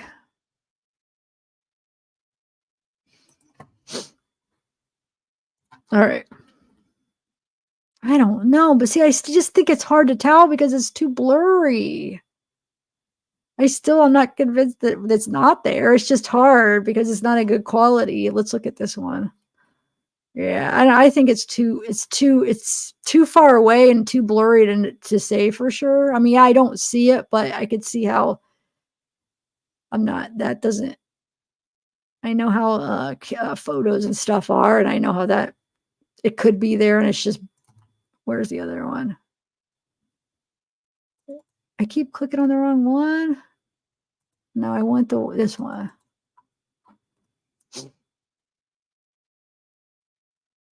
I mean, yeah, I don't see it, but it's just too much. It's too pixelated. I don't know. Because yeah, it's just the angle, the lighting, the angle of that. I could see how it's just not enough to convince me right now. I wish we had a better view. If we could just see the video, we'd be able to see probably see more angles. But yeah. But it's enough, there's enough little weird things that like it makes you wonder.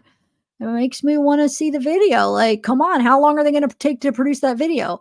Because I hope now that they have the video, obviously. It's a closed case, so they shouldn't worry about like, oh, it's a part of an investigation, so we can't release the video. It's closed. It's rolled unaliving. It's closed. So everything should be available because there's no case. So if you want to shut us up, don't take freaking days to produce the freaking video when you know you have some freaking people that are wondering about some weird things.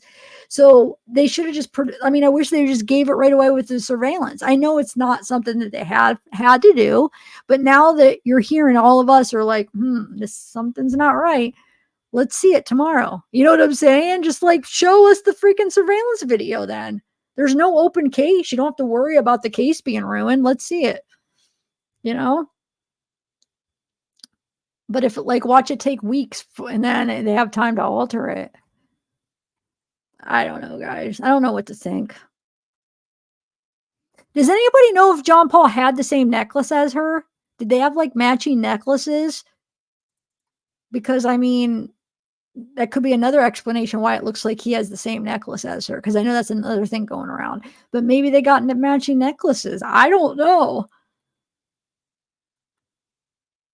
Now, when I'm saying all this, all I'm saying is like I'm not saying that maybe there is something to it. I hope you guys know. I just have to throw out possible explanations. Do I think it's 100% those explanations? No, but those are possible explanations. And until we see more, I'm still like wondering. I'm still going to look into it. I don't know. I always like to look at all sides and like I said, they could be like, well, she pawned it. Okay, let's see the video of her taking it off and pawning it. Let's see the receipt of the pawning. Let's see. I know they could forge all that stuff, but hurry up and show it quick. And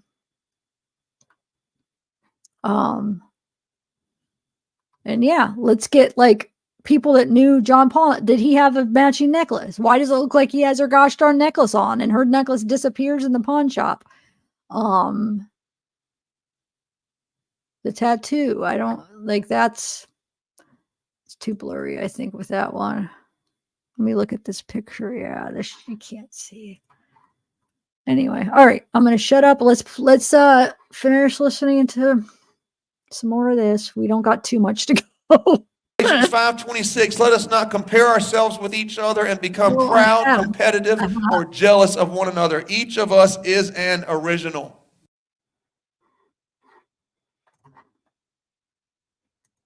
Wait a minute. Maybe it is over. Hold on. Maybe I accidentally. Let me see something. Let me see.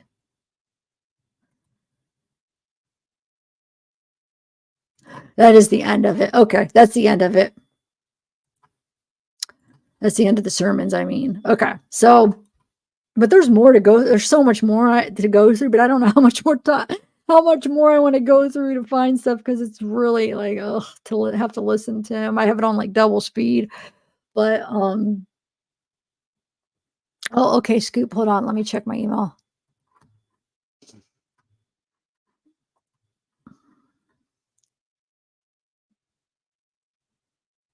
Oh.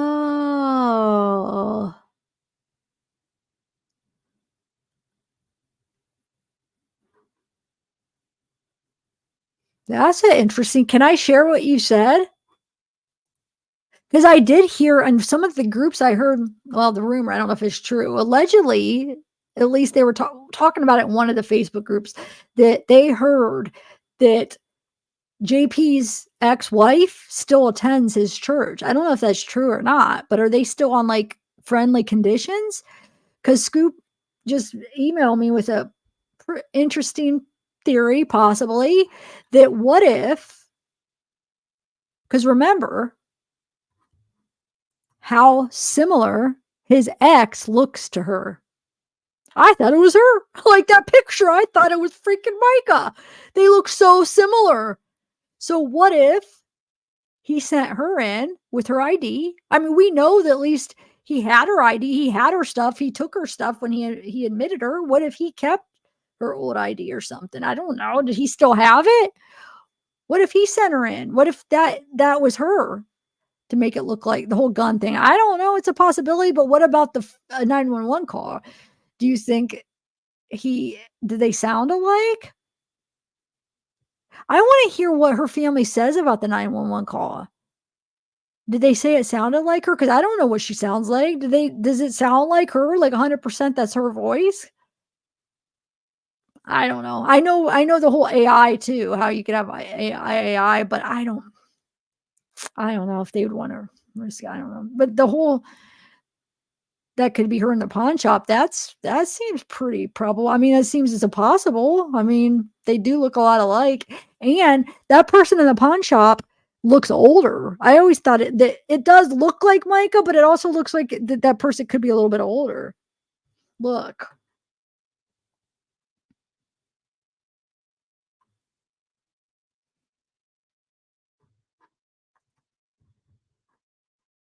Let's zoom in. Hold on 1 second.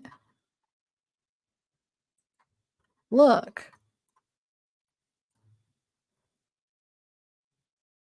I mean, this person, first of all, she bags under her eyes, which is understandable if it is Mike. I mean, she's stressed. She's going through a lot of stuff. She's getting ready to possibly take her own life if this is her. So, or, I mean, could it be somebody else? I don't know. Could it? Wait, that black shirt. Maybe that's why. Because could it be someone else that they're following her so they knew what she was wearing when she left her Ring doorbell? So they all in black, right? Because I'm telling you, this isn't the same black shirt. Why would she take off? That doesn't look like a coat to me. That looks like one of those collared shirts that she's wearing in a Ring camera. So what if somebody just saw that because they're tracking her, they seen she had all black, so they put on all black with a black bag or whatever, the straps, but it's not the same exact shirt. It isn't. The shirt that she leaves, which is only, this is at 11:38. She's seen in what, Dick's at like 12 something? I mean, she leaves and goes there, right? That is not the same shirt. To me, that does not look like a jacket. It looks like a collared shirt with a, I could be wrong, but why would she have taken that off? She's got her black bag around it. Would she have taken it off to go into Dick's? It's definitely not the same shirt. I mean, she could have, but I just don't know why she would. Why? It's a possibility. I'm not saying like the 100%, but I mean, it's definitely a theory. Just seems weird because I mean, seems like she was ready to like, she left him. She was ready to start a new life. Like, why? Just doesn't seem to line up, but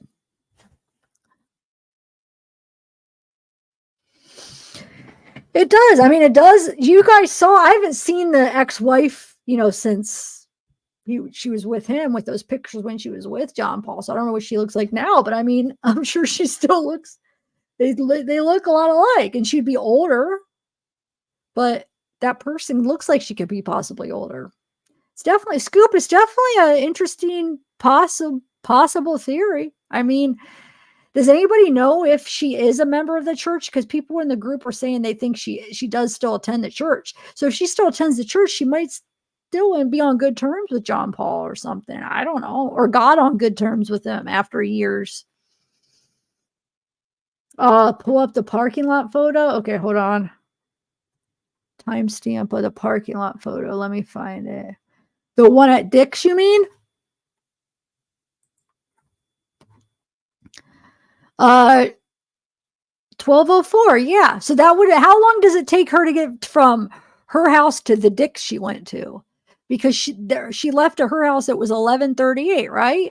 Hold on. I think it was 11:38. Or hold on, let me see. 11:38. She's in Dick's parking lot by 12:04. She's walking in. 26 minutes. How long was the drive?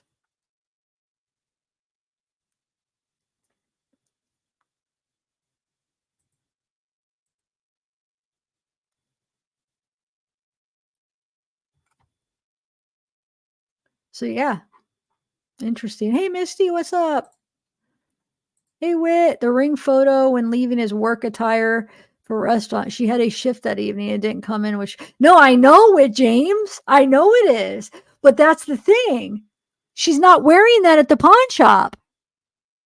You see what I'm saying? Supposedly, after she left, she went to Dick's to buy the gun. So why did she take that off? Right? When she was leaving, she was going, and then she went to Dick's. So why did she have her work stuff shirt on and then she takes it off? I mean, it's a possibility she has a shirt underneath. Yeah, but why would she take it off to go to Dick's? To me, it looks like it's just somebody with a different shirt. What do you think?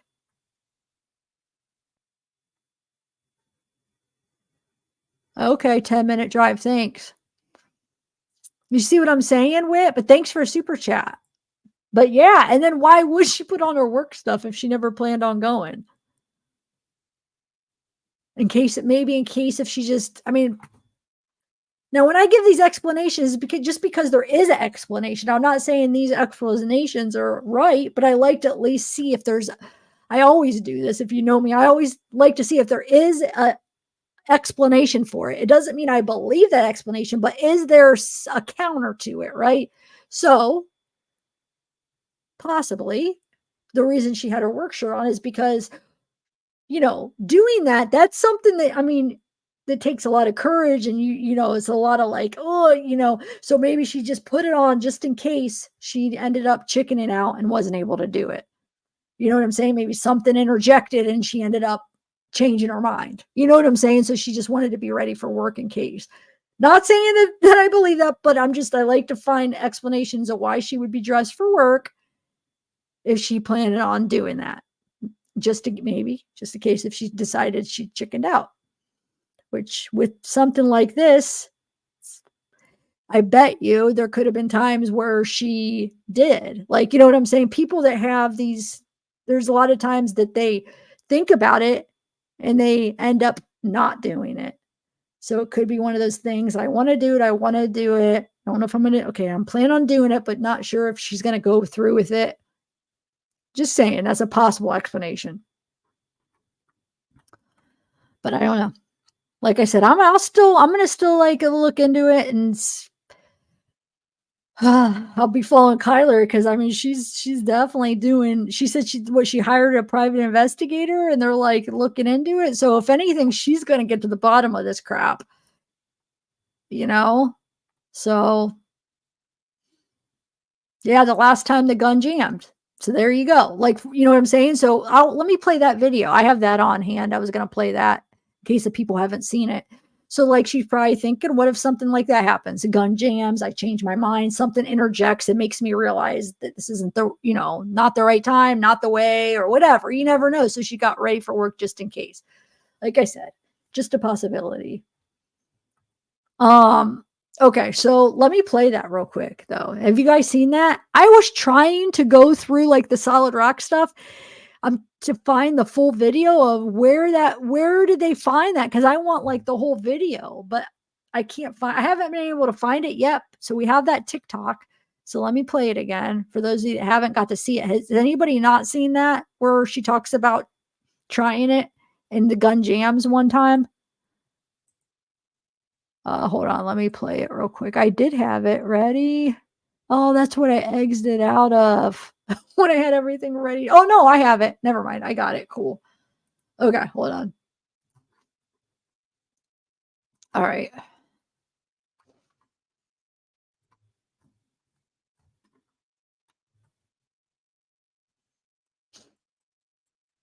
So this is recovered mom. All right, here we go.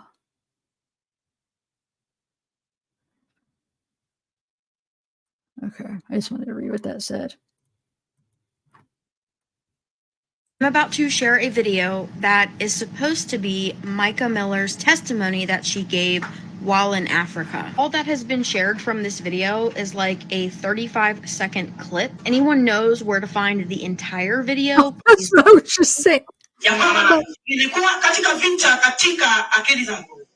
And it was so bad. Na ilikuwa ni vibaya sana. I tried to kill myself. Nikajaribu hata nijiue, jitoe uhai. I put it in my head. Ya kwamba nikachukua bunduki nikaiweka kwenye kichwa changu. And I pulled the trigger. Nami nikaanza kubonyeza ili ya kwamba nijiue. And the bullet got caught in. Lakini ya kwamba hiyo bunduki, risasi ikashikwa kwenye bunduki. And that was God. This was also a post that one of her friends made on Facebook. I talked to her multiple times in her final week here on Earth. She was making plans to get her hair cut, getting help with her car payment because she was a little short after paying her divorce lawyer, and planning to meet us for the second service at church on Sunday. My final text with her on Friday at 9:19 p.m. was a woman making plans to live. What happened between Friday night and Saturday? Okay, hold on. I'm going to find Paradigm Blaster here. Let me find a picture of the X for you. Hold on. I have it in one of my folders because I showed it the other day. I thought it was actually her. I have a picture of their marriage from the newspaper. Hold on. Let me find it. Where'd it go? Where'd it go? Go down.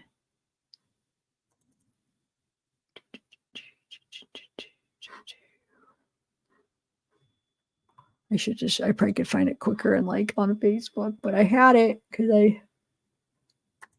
hold on, it's got to be I think it's on this one. Okay, here it is. All right, let me remove this. Okay, so it's right here here's a picture. This is, it's an old picture. But dang, wait. Let's hold on. I know I think I have a couple other pictures though. But they're all old. Isn't this her too? Oh, look, hold on. Let me do. Oh, is this her? See, this is the X, right? Because at first I thought that was Mica, but so the X has more of a rounder. Isn't that the X or no? Right here. I know these two are, right? Is that though? This was a picture on Facebook. I don't think there was like a caption of who that was. But I don't know, guys. I don't know. I was going to put it up against the other picture, but it's in a different file. So hold on. I can't get to the file like that with, dang it. Look, somebody has this where they put up, look how similar. I don't know, guys. I don't know what to think. It could just be what it is. I mean, maybe it pushed her to the limit. She had a bad day and she couldn't take it anymore. She's tried it before. It could be that, could be what it is too, or it could be something else. I don't know.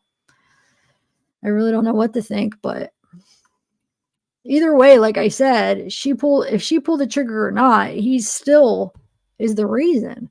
All the abuse crap he's put her through, making her probably feel like that is what she deserves and that's what, she should do. I'm sure it's just not right because, that's somebody that she looked up to at one point. That was, first of all, her pastor and then her husband, but also there was still that power dynamic where he was probably, because he was her pastor and the leader of the church. So there still was that age and power thing with her, which, as much as she knew, that the guy he was, it still doesn't mean that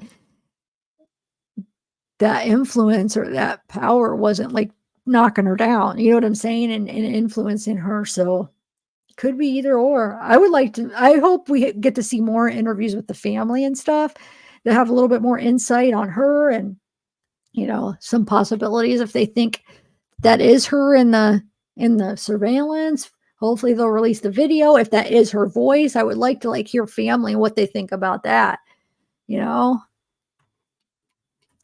Anyway, all right, guys, I keep repeating myself because I don't I don't have anything else more to share, I don't think right now. I think I shared everything I wanted to. Oh, wait, Fit News. Hold on. There might be another. Hold on a second. I forgot because they have a couple articles. Maybe we could find another article. 1 second. Don't leave yet. I know they have a few. One second. Which one do they have here? Oh, that's that one everybody's playing.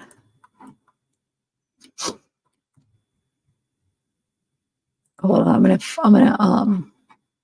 let me look up.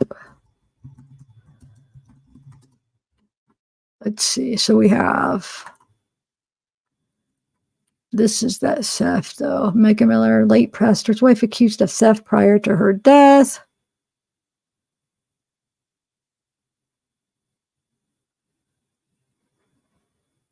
Yeah, we already.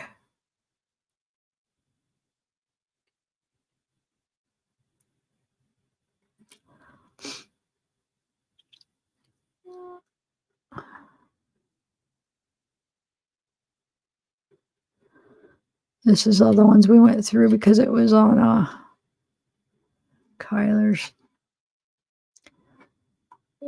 This is all stuff. I think I'm gonna end it, guys. I did put together like a bunch of pictures, but I don't have any music yet to it.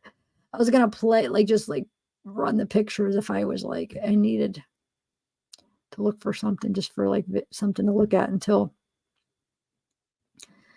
I had to find stuff. But I think we went through everything that's out right now, and it's actually the purpose is going to be eventually I wanted to do a tribute, so I got a bunch of the pictures together.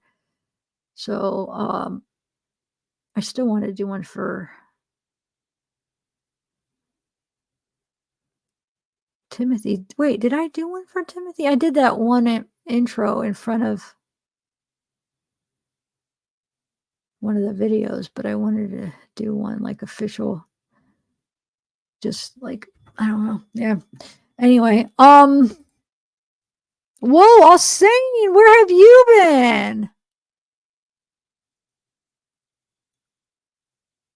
Thank you. How have you been? I haven't seen you in forever. But thank you, Wit. Did I thank you, Wit? Work. She had a shift at uni and didn't come in, which is like, yeah. Thank you, Wit. And then Mia, I don't think she did it. However, if she did, she might have felt that was her last move, and it would end up with him being publicly mutilated like he is. Yeah.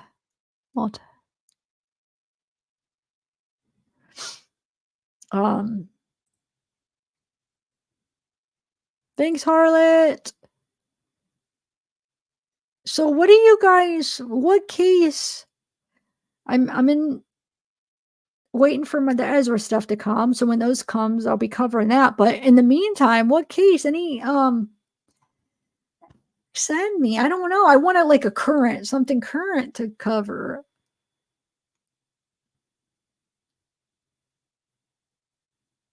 Oh, what do you guys think about Adam Montgomery? Did you watch that? Oh my Lord, I was watching that earlier. Oh Lord, you got to be kidding me.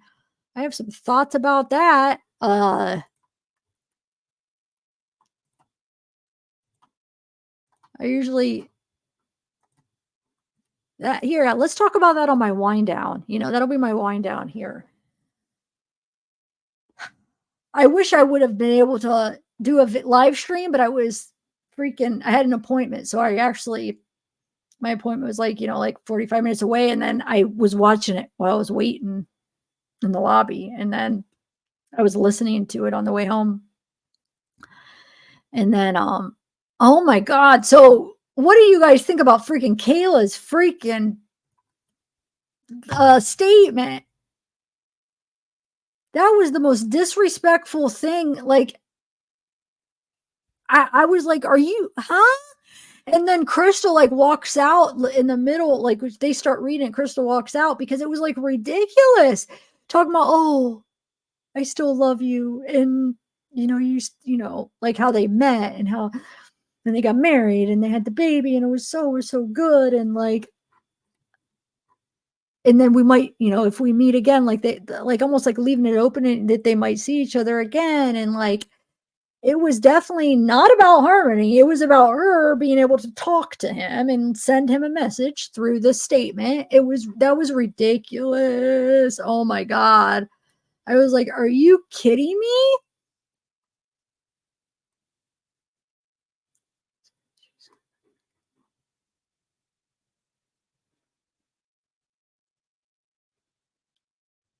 Yeah, yep. Hey, She Builder, what's up?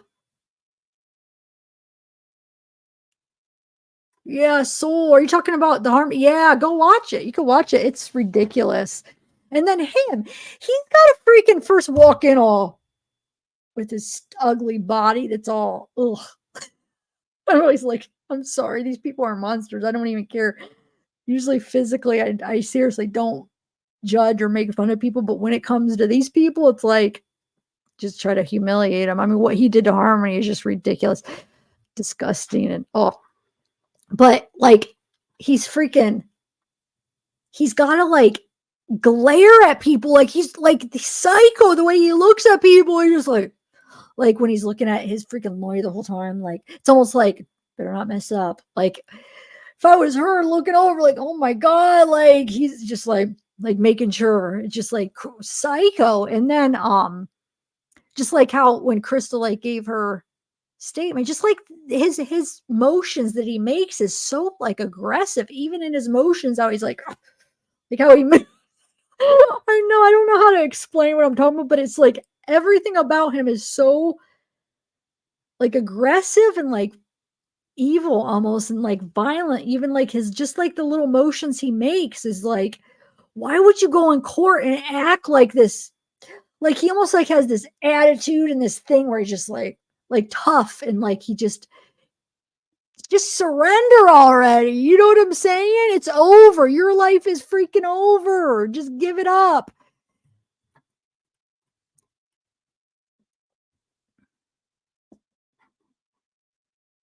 Yeah, me either. He's psycho. And then it's like, it's weird because it's like he's mad, but it's like he's wiping his eyes. Like, are you pretending to wipe away a tear? But then it's like, no, I don't think. I think he's just itching because the way his movements is he's not pretending to be sad at all. He's pretending to be mad. Like he's just mad. And it's just like, why are you acting like that? At least put on, like, at least be fake and pretend like you have some kind of remorse. Like you're acting like you are so mad and like you're mad at everybody and you're the one that caused this. You're the one that did this. How are you mad at everybody? Like, are you kidding me? Yeah. And then they ask him if he tells them where Harmony is, that the state saying that they'll make a recommendation for the 35, the minimum. He won't do it. And the weird thing is what which I don't understand, he already admitted to the one part. So therefore, he already admitted that he would know where she's at because he admitted to the after, what he did after. So it's like, why wouldn't you just say where you put her? Because you already admitted to that. So it's, you know what I'm saying? It makes no sense that you wouldn't just say where she's at. Makes no freaking sense.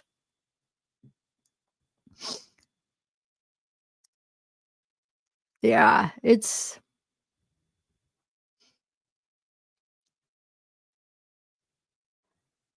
Yeah. Yeah. And it's like everything is just so aggressive with him. He's just got this attitude.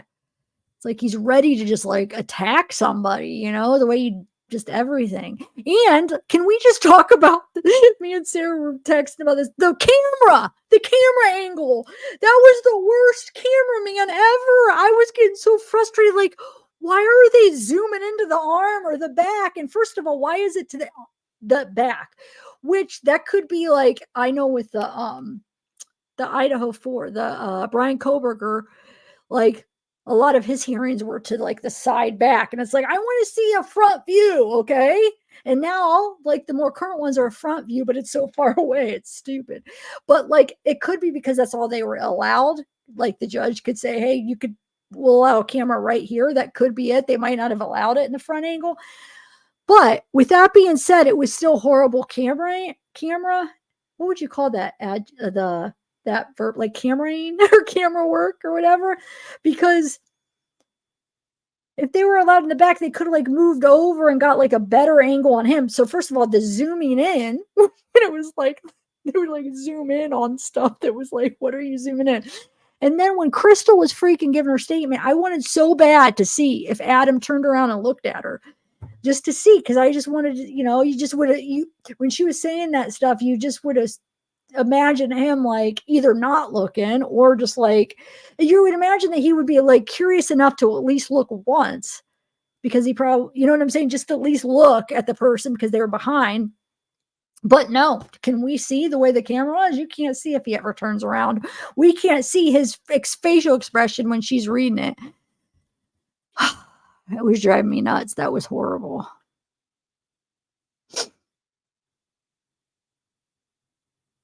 I'll allow his neck to be viewed. Yeah, right?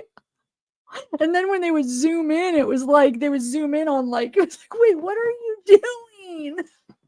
Like on like a body part, or like on the back of something, like somebody's shirt, or like, it's like, wait, what?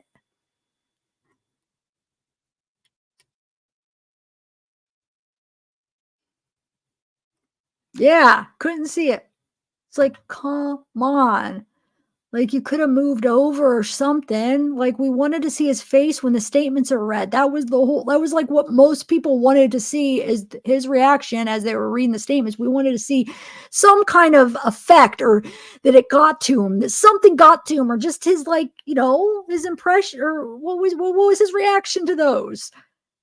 That's what the public wanted to see. You missed it all. We got to see the backs of freaking people's heads and shirts and stuff.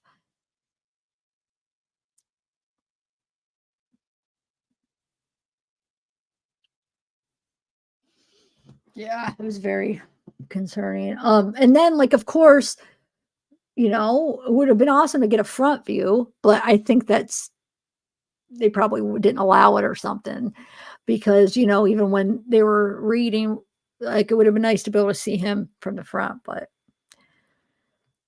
yeah.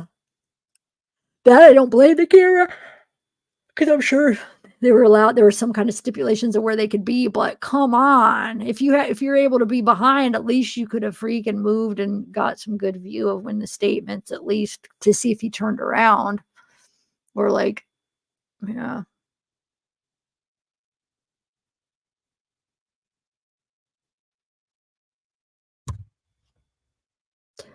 I had the high. I swear I had a high, or maybe I didn't. I don't know. It looked like I had a huge red hive on my face earlier. Anyway, so yeah, that I did get to see that. What else was I? Oh, and then I didn't even realize that Suzanne Morphy's results came back last week. So freaking, oh, when I get into other cases, it's like I'm zoned in and I need to stop. Like, no, I can't stop zoning into cases because I get like into something and that's how I like give it all my attention. But I do miss out on other cases that I've followed.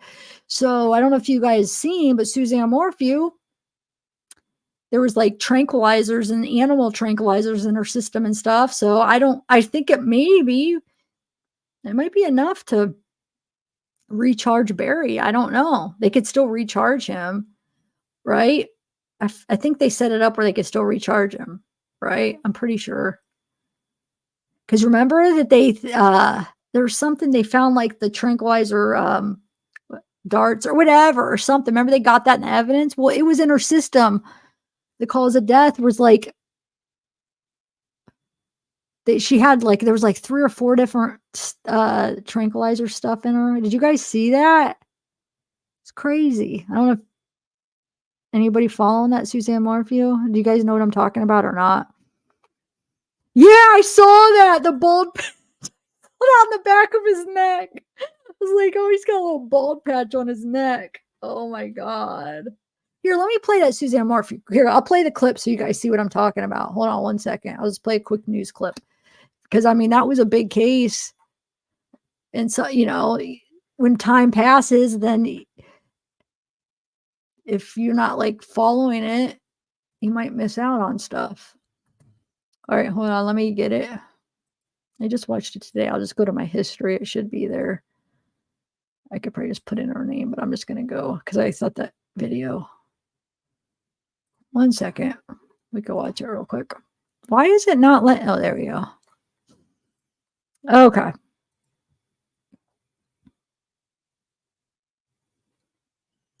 Oh, I forgot I had a couple of videos for I still had 2 videos I emailed myself for Mica Miller. The whole memorial we could have watched. And then there was another, dang it, I forgot. I don't know if I feel like doing it now because it's like 35 minutes. I don't know. I always forget something. It's always the emails too. All right, here. This is. Wait, hold on.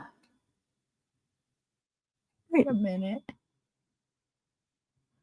I'm just going to Google it. Or I'm just going to type it in. Because I must have watched a lot of videos in the meantime. Dang it. I watch a lot of YouTube. All right, hold on.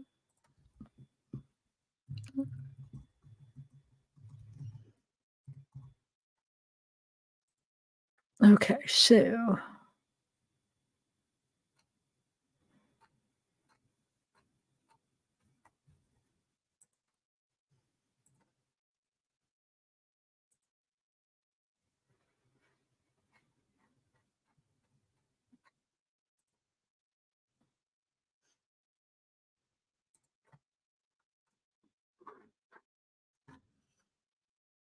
Denver 7 News at 11. We are learning new details into the investigation of Suzanne Morphy. Morphew's death. Morphew went missing on Mother's Day of 2020. Her body was found last September in Moffett, 45 miles away from where she was last seen. Now, according to the Colorado Bureau of Investigation, an autopsy report is now complete and her death has been ruled as a homicide. And while we are still waiting for the report to be released to us, CBI says it was shared with the Morphew family. CBI says Morphew's death is still undetermined, but did say these drugs you see on your screen were involved. The National Institute of Health explains the first is a synthetic opioid painkiller, and the second is a sedative commonly used as a tranquilizer for pigs and elephants. The FDA says the last is a sedative that can decrease an animal's heart rate and is commonly used by veterinarians. Now, we will be following the story throughout the day. Make sure to stay with us here at Denver 7 as we learn more. And we know he had some of that stuff because he was hunted and he had like tranquilizers. So it's like, come on, it's so him. It's so him. That just points more. That just makes it like way more that it's him. Dang it. Yeah, without prejudice. Yeah. I just wanted to make sure I was remembering it right. That they left it open so they could still charge him. So I think you better enjoy the freedom because that charge is gonna come. I'm telling you, it's gonna come. I don't know when, but he is gonna be charged, especially with these results. It's only a matter of time, Barry. Go have your fun because it's coming. Anyway, yes, that was it, Petty. They found a gun, a cap in the dryer. Yeah. Come on. And then they find that in her freaking system. That's enough right there I think, to convince a jury with all the other crap. I think they would definitely be able to get a conviction if they got to be able to get a probable cause affidavit, which I think they could get that good. And I think that's enough to convince to get a conviction. In my opinion, I think what they have would be enough. So I think it's only a matter of time. Yeah, she built her.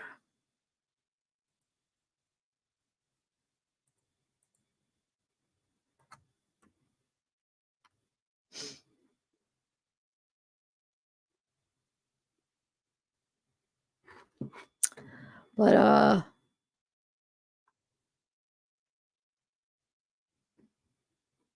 yeah, maybe next time we'll go over.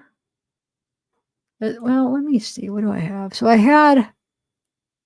Hold on. There was a part of this interview at 1636. Let me see here. Hold on.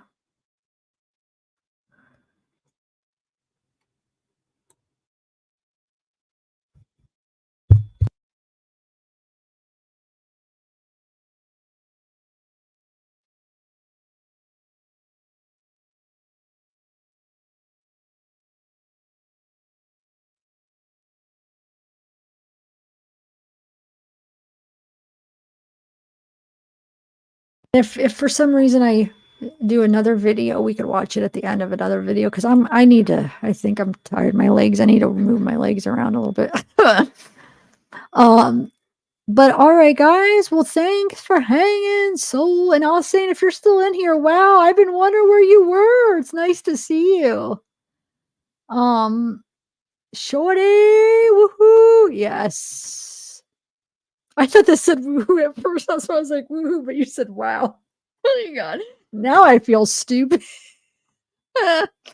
Anyway, thanks, mods. We got Adai, what's up? We will rise. Kezchik, what's up? Got Killian in the house. We got who else? We got Sarah, Patronus, Soul. Okay.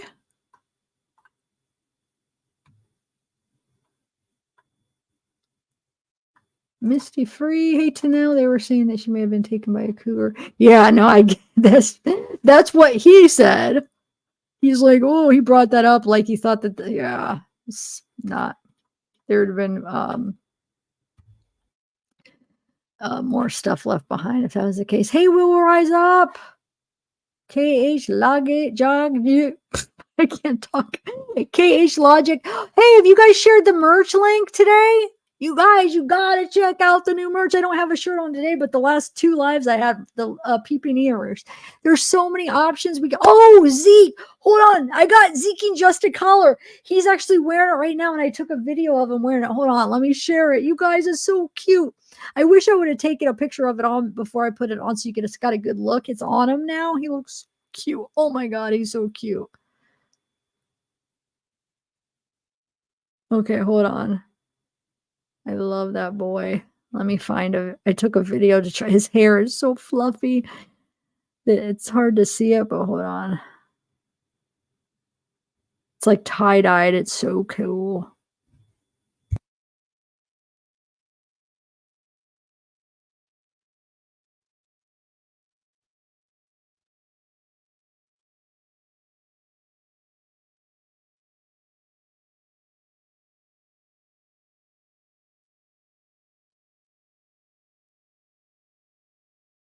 Let me share this.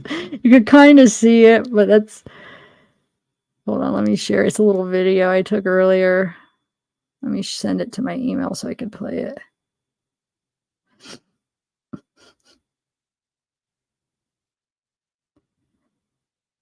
But there's dog shirts too with the Zeke and Justice and with the peeping ears, so... Hold on.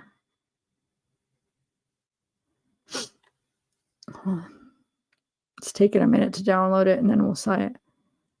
Just give me 1 minute. Yeah, but there's a bunch of different options, guys. I love it. Tie-dyes. We got tie-dyes finally.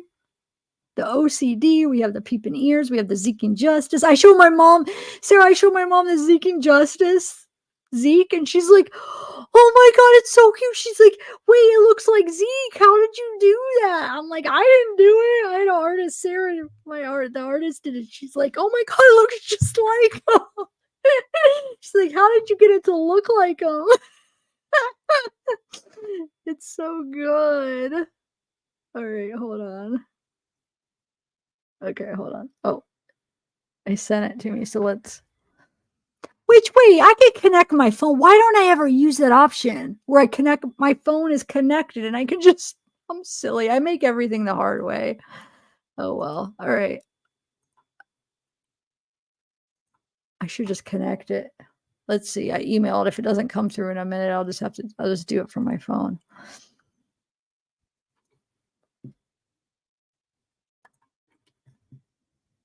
Yeah. It doesn't look like it's coming through. You guys got to see. It's so cute.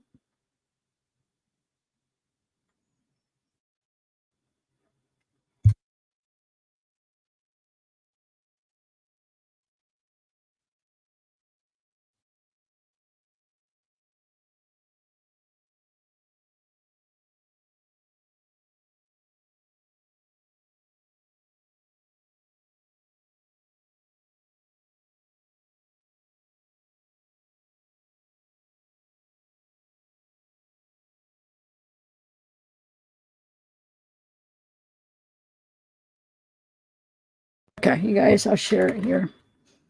I was just being goofy. So I don't even know what I'm talking about in it, but oh well. I forget what I hope I didn't say any. No, I talk to him silly. I'm sure a lot of you guys talk to your dog. It's just stupid. They're your dogs. They don't judge you. You could be silly and they have no idea. They love you. They love the silliness. All right, let me share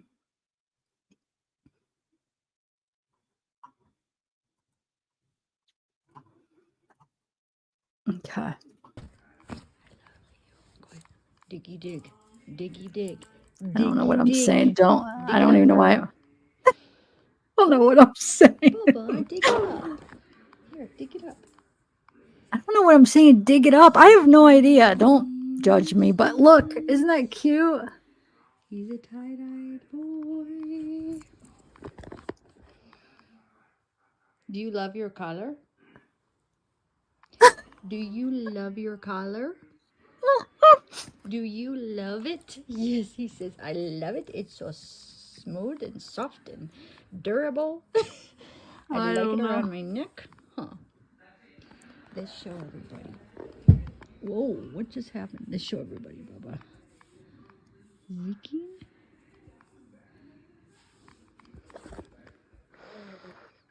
Level. I don't know. I guess I should have what I was saying. I know. Oh, that's why I was saying Zeke, Dicky, Dicky, or something. I don't know. Dig it up. I don't know what I was. I honestly have no idea what I was saying about dig it up or what I was trying to say. It was probably my own little world with him. We were probably talking about something, and I don't know. But the whole point of it, yeah, that definitely wasn't.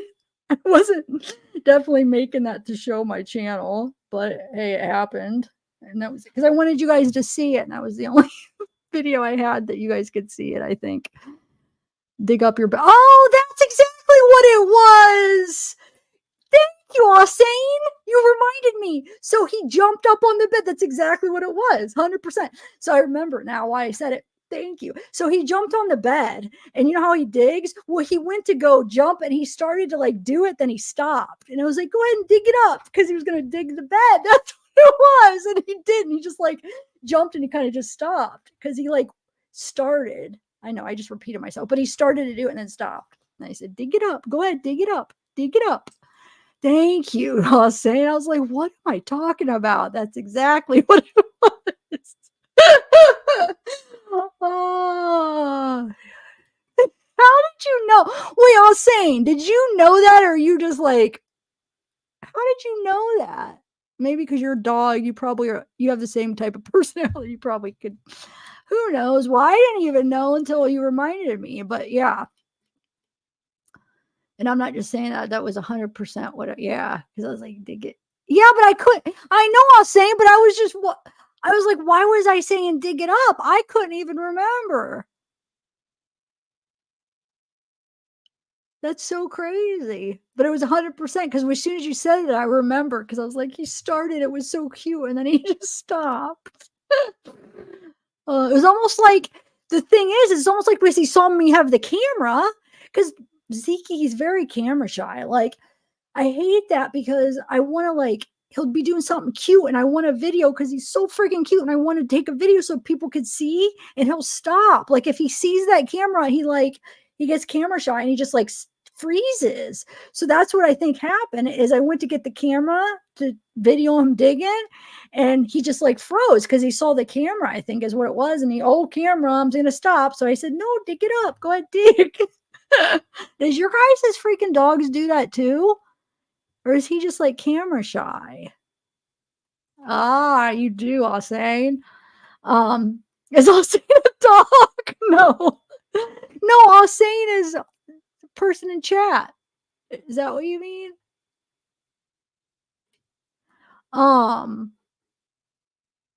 Does anybody else's dogs do that though?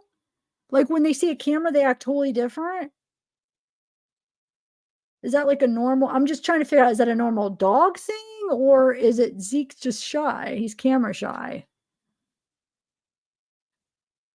Oh, really? So he's just camera shy. Zeke will stop performing if he sees it. He'll like freeze, like he doesn't, and it's just like, Zeke, no. Like, for instance, like when I come down, it's so cute when I come downstairs or if I come inside, but usually it'll be like in the morning. I come down if it's not my night, and he's like going nuts and he like brings me like a present, bring me a bone or whatever, and he's so cute. Well, I try to capture on a video, but if he sees like I can't hide it. He sees the phone. He's smart. He sees the phone. He knows what I'm doing, I think. So like I want to capture that cute moment, but I can't because as soon as he sees it, he just stops and he won't act the same way he does if I wasn't filming. And it's like, Zeke, I want to capture.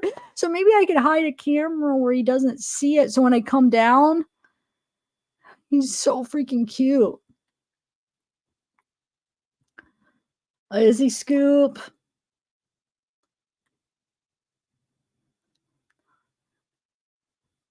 Wait, my dog thought I was his dog? Wait, what do you mean?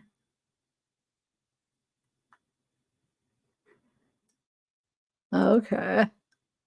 Yeah, yeah. But anyway, the collar. We lost the point. No, I guess the point could be his freaking cuteness too. But did you guys like the collar? It's very durable, like you heard me say, but it really is durable. It's like good quality. It's it is thin. It's not thin. The It's thick, but the width is not thick, but I guess you don't want a collar to be thick, but the how do I describe this? Like it's thick this way, but not I don't know. Because they're both would be widths, right? Gosh, I'm just gonna have to take it off and take a picture. Well, you guys can see it's like kind of thin this way, but it's really a thick piece of rubber. It's like really good quality. And it's cool. It's like the turquoise and purple. It's like tie-dye. It says Seeking Justice. And well, you saw it, but it's so cute. He loves it. But very durable. Narrow, yeah, narrow. But I guess you wouldn't want it to be that thick anyway, right? I don't know what you would want, but it fits him. It's perfect for him.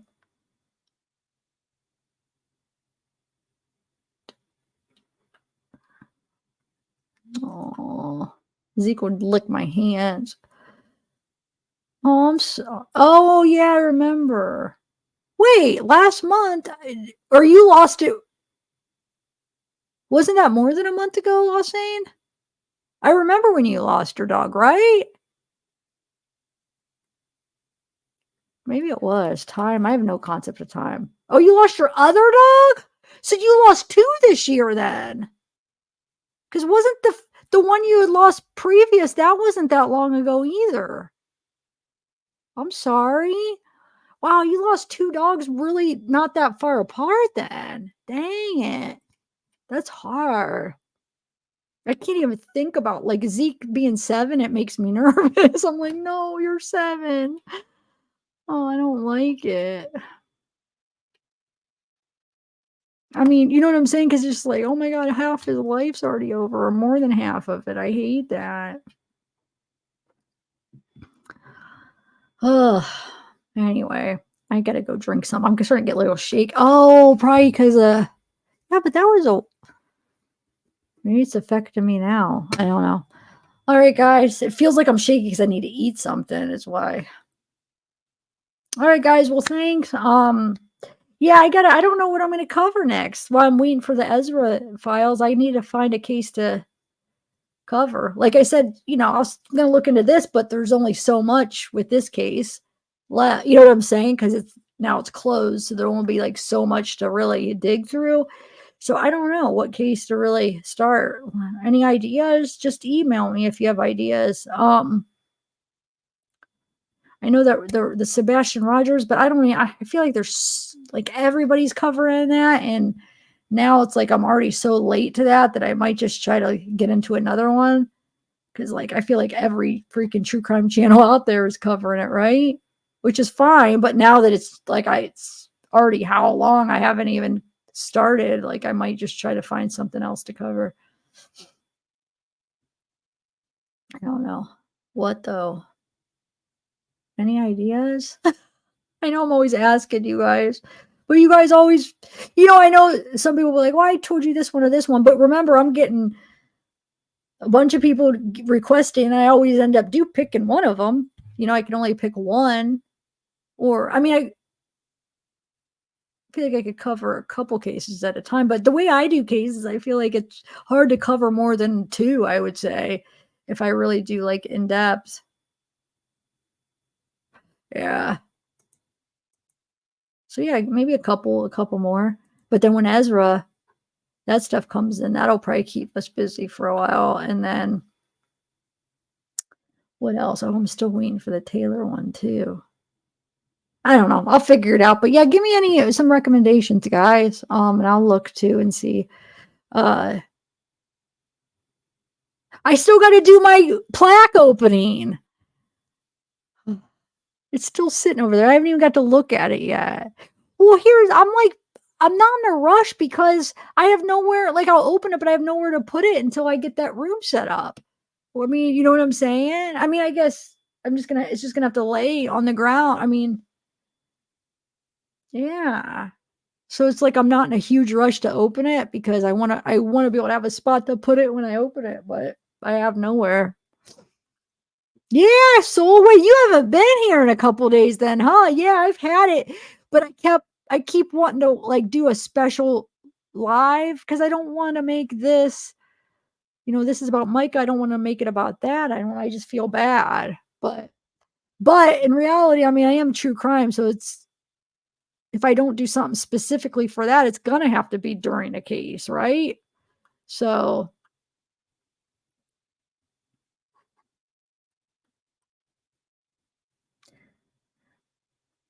I can open it now. I don't know though. I feel like I kind of want to wait until. What do you guys think? Now I feel like it's 3. Should I wait? Should I just do a special one for it or no? What do you guys think?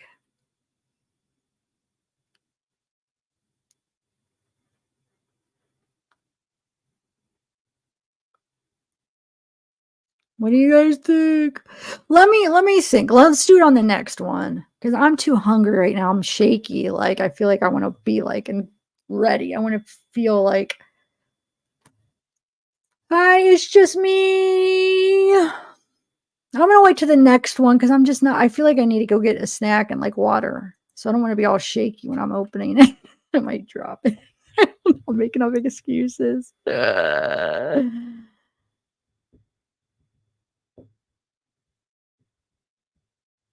Yeah, I don't want to open the plaque. I definitely I think because I haven't had a energy drink in months. So I drank this. I only ate I ate dinner like hours ago and I ate just like not really a dinner. I just ate like a small, like these things, like these packages. It's just like really small. You can warm it up in the microwave with like noodles and vegetables. So it really wasn't like a full dinner. Plus it was a while ago, plus drinking this. So I just need to eat a snack. All right, guys. I don't see. Here's the thing, though. I don't know if I'm gonna. I would love to wait till the studio to open it, but I don't know. That might not be for another couple weeks, or I still have to order everything and then get my internet. So it might not be for like maybe a month before I get that. So I don't know if I want to wait that long to open it. I might open it, but then I won't be able to display it till I get that. But that's what I'm saying, why I'm not in a huge rush, because it's like I have nowhere to put it, but I probably am gonna wanna at least open it before that's ready, just to look at it. But, alright, guys, thank you. We'll see ya. I don't know when I'll see ya. What is today? Today is so I'm going to Columbus for is Mother's Day this Sunday? Right? Because I'm going to Columbus for Mother's Day. I think it's this Sunday, right? Oh, Kyra. Yes, it's cotton candy. Look, cotton candy. Bang, bang. So good. It's like I have one more. It's like they taste so good that it's hard not to drink it fast. They're so good. Yeah, so I'm gonna be going to Columbus Saturday. No, I think she wants to make the trip and do it all in one day. So I don't know. So I don't know when I'm going, but so today's Thursday. So yeah, hopefully I'll try to do a live. Maybe I'll do it tomorrow. No, maybe Saturday. Let's try. Because I think we're not going to go till Sunday. I don't know. We'll figure it out. But I don't know what to cover because I just have to just find another case. I don't know. I haven't been. There's plenty of cases. It's just to try to decide which one, though. Yeah, I guess I could just do the plaque. You're right. Maybe I could just do the plaque opening and just like a fun live where you could just hang out. Something. Maybe it'll be like an open true crime. Let's try to plan Saturday because I think we're gonna wait till Sunday. So I'll be here Saturday is my point. Why don't we do Saturday? It'll be like kind of like open true crime, kind of just like, hey, talk about cases, just look them up and you just whatever random cases, and then I could open my plaque, and it won't be like one specific case. It'll just be true crime chat with plaque opening. All right, guys. Yes.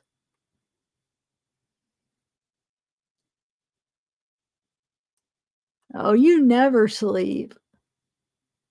Yeah, we could.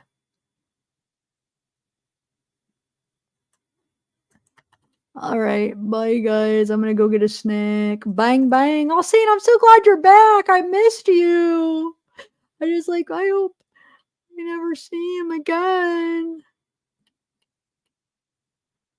They're always so much fun in chat. All right, bye guys.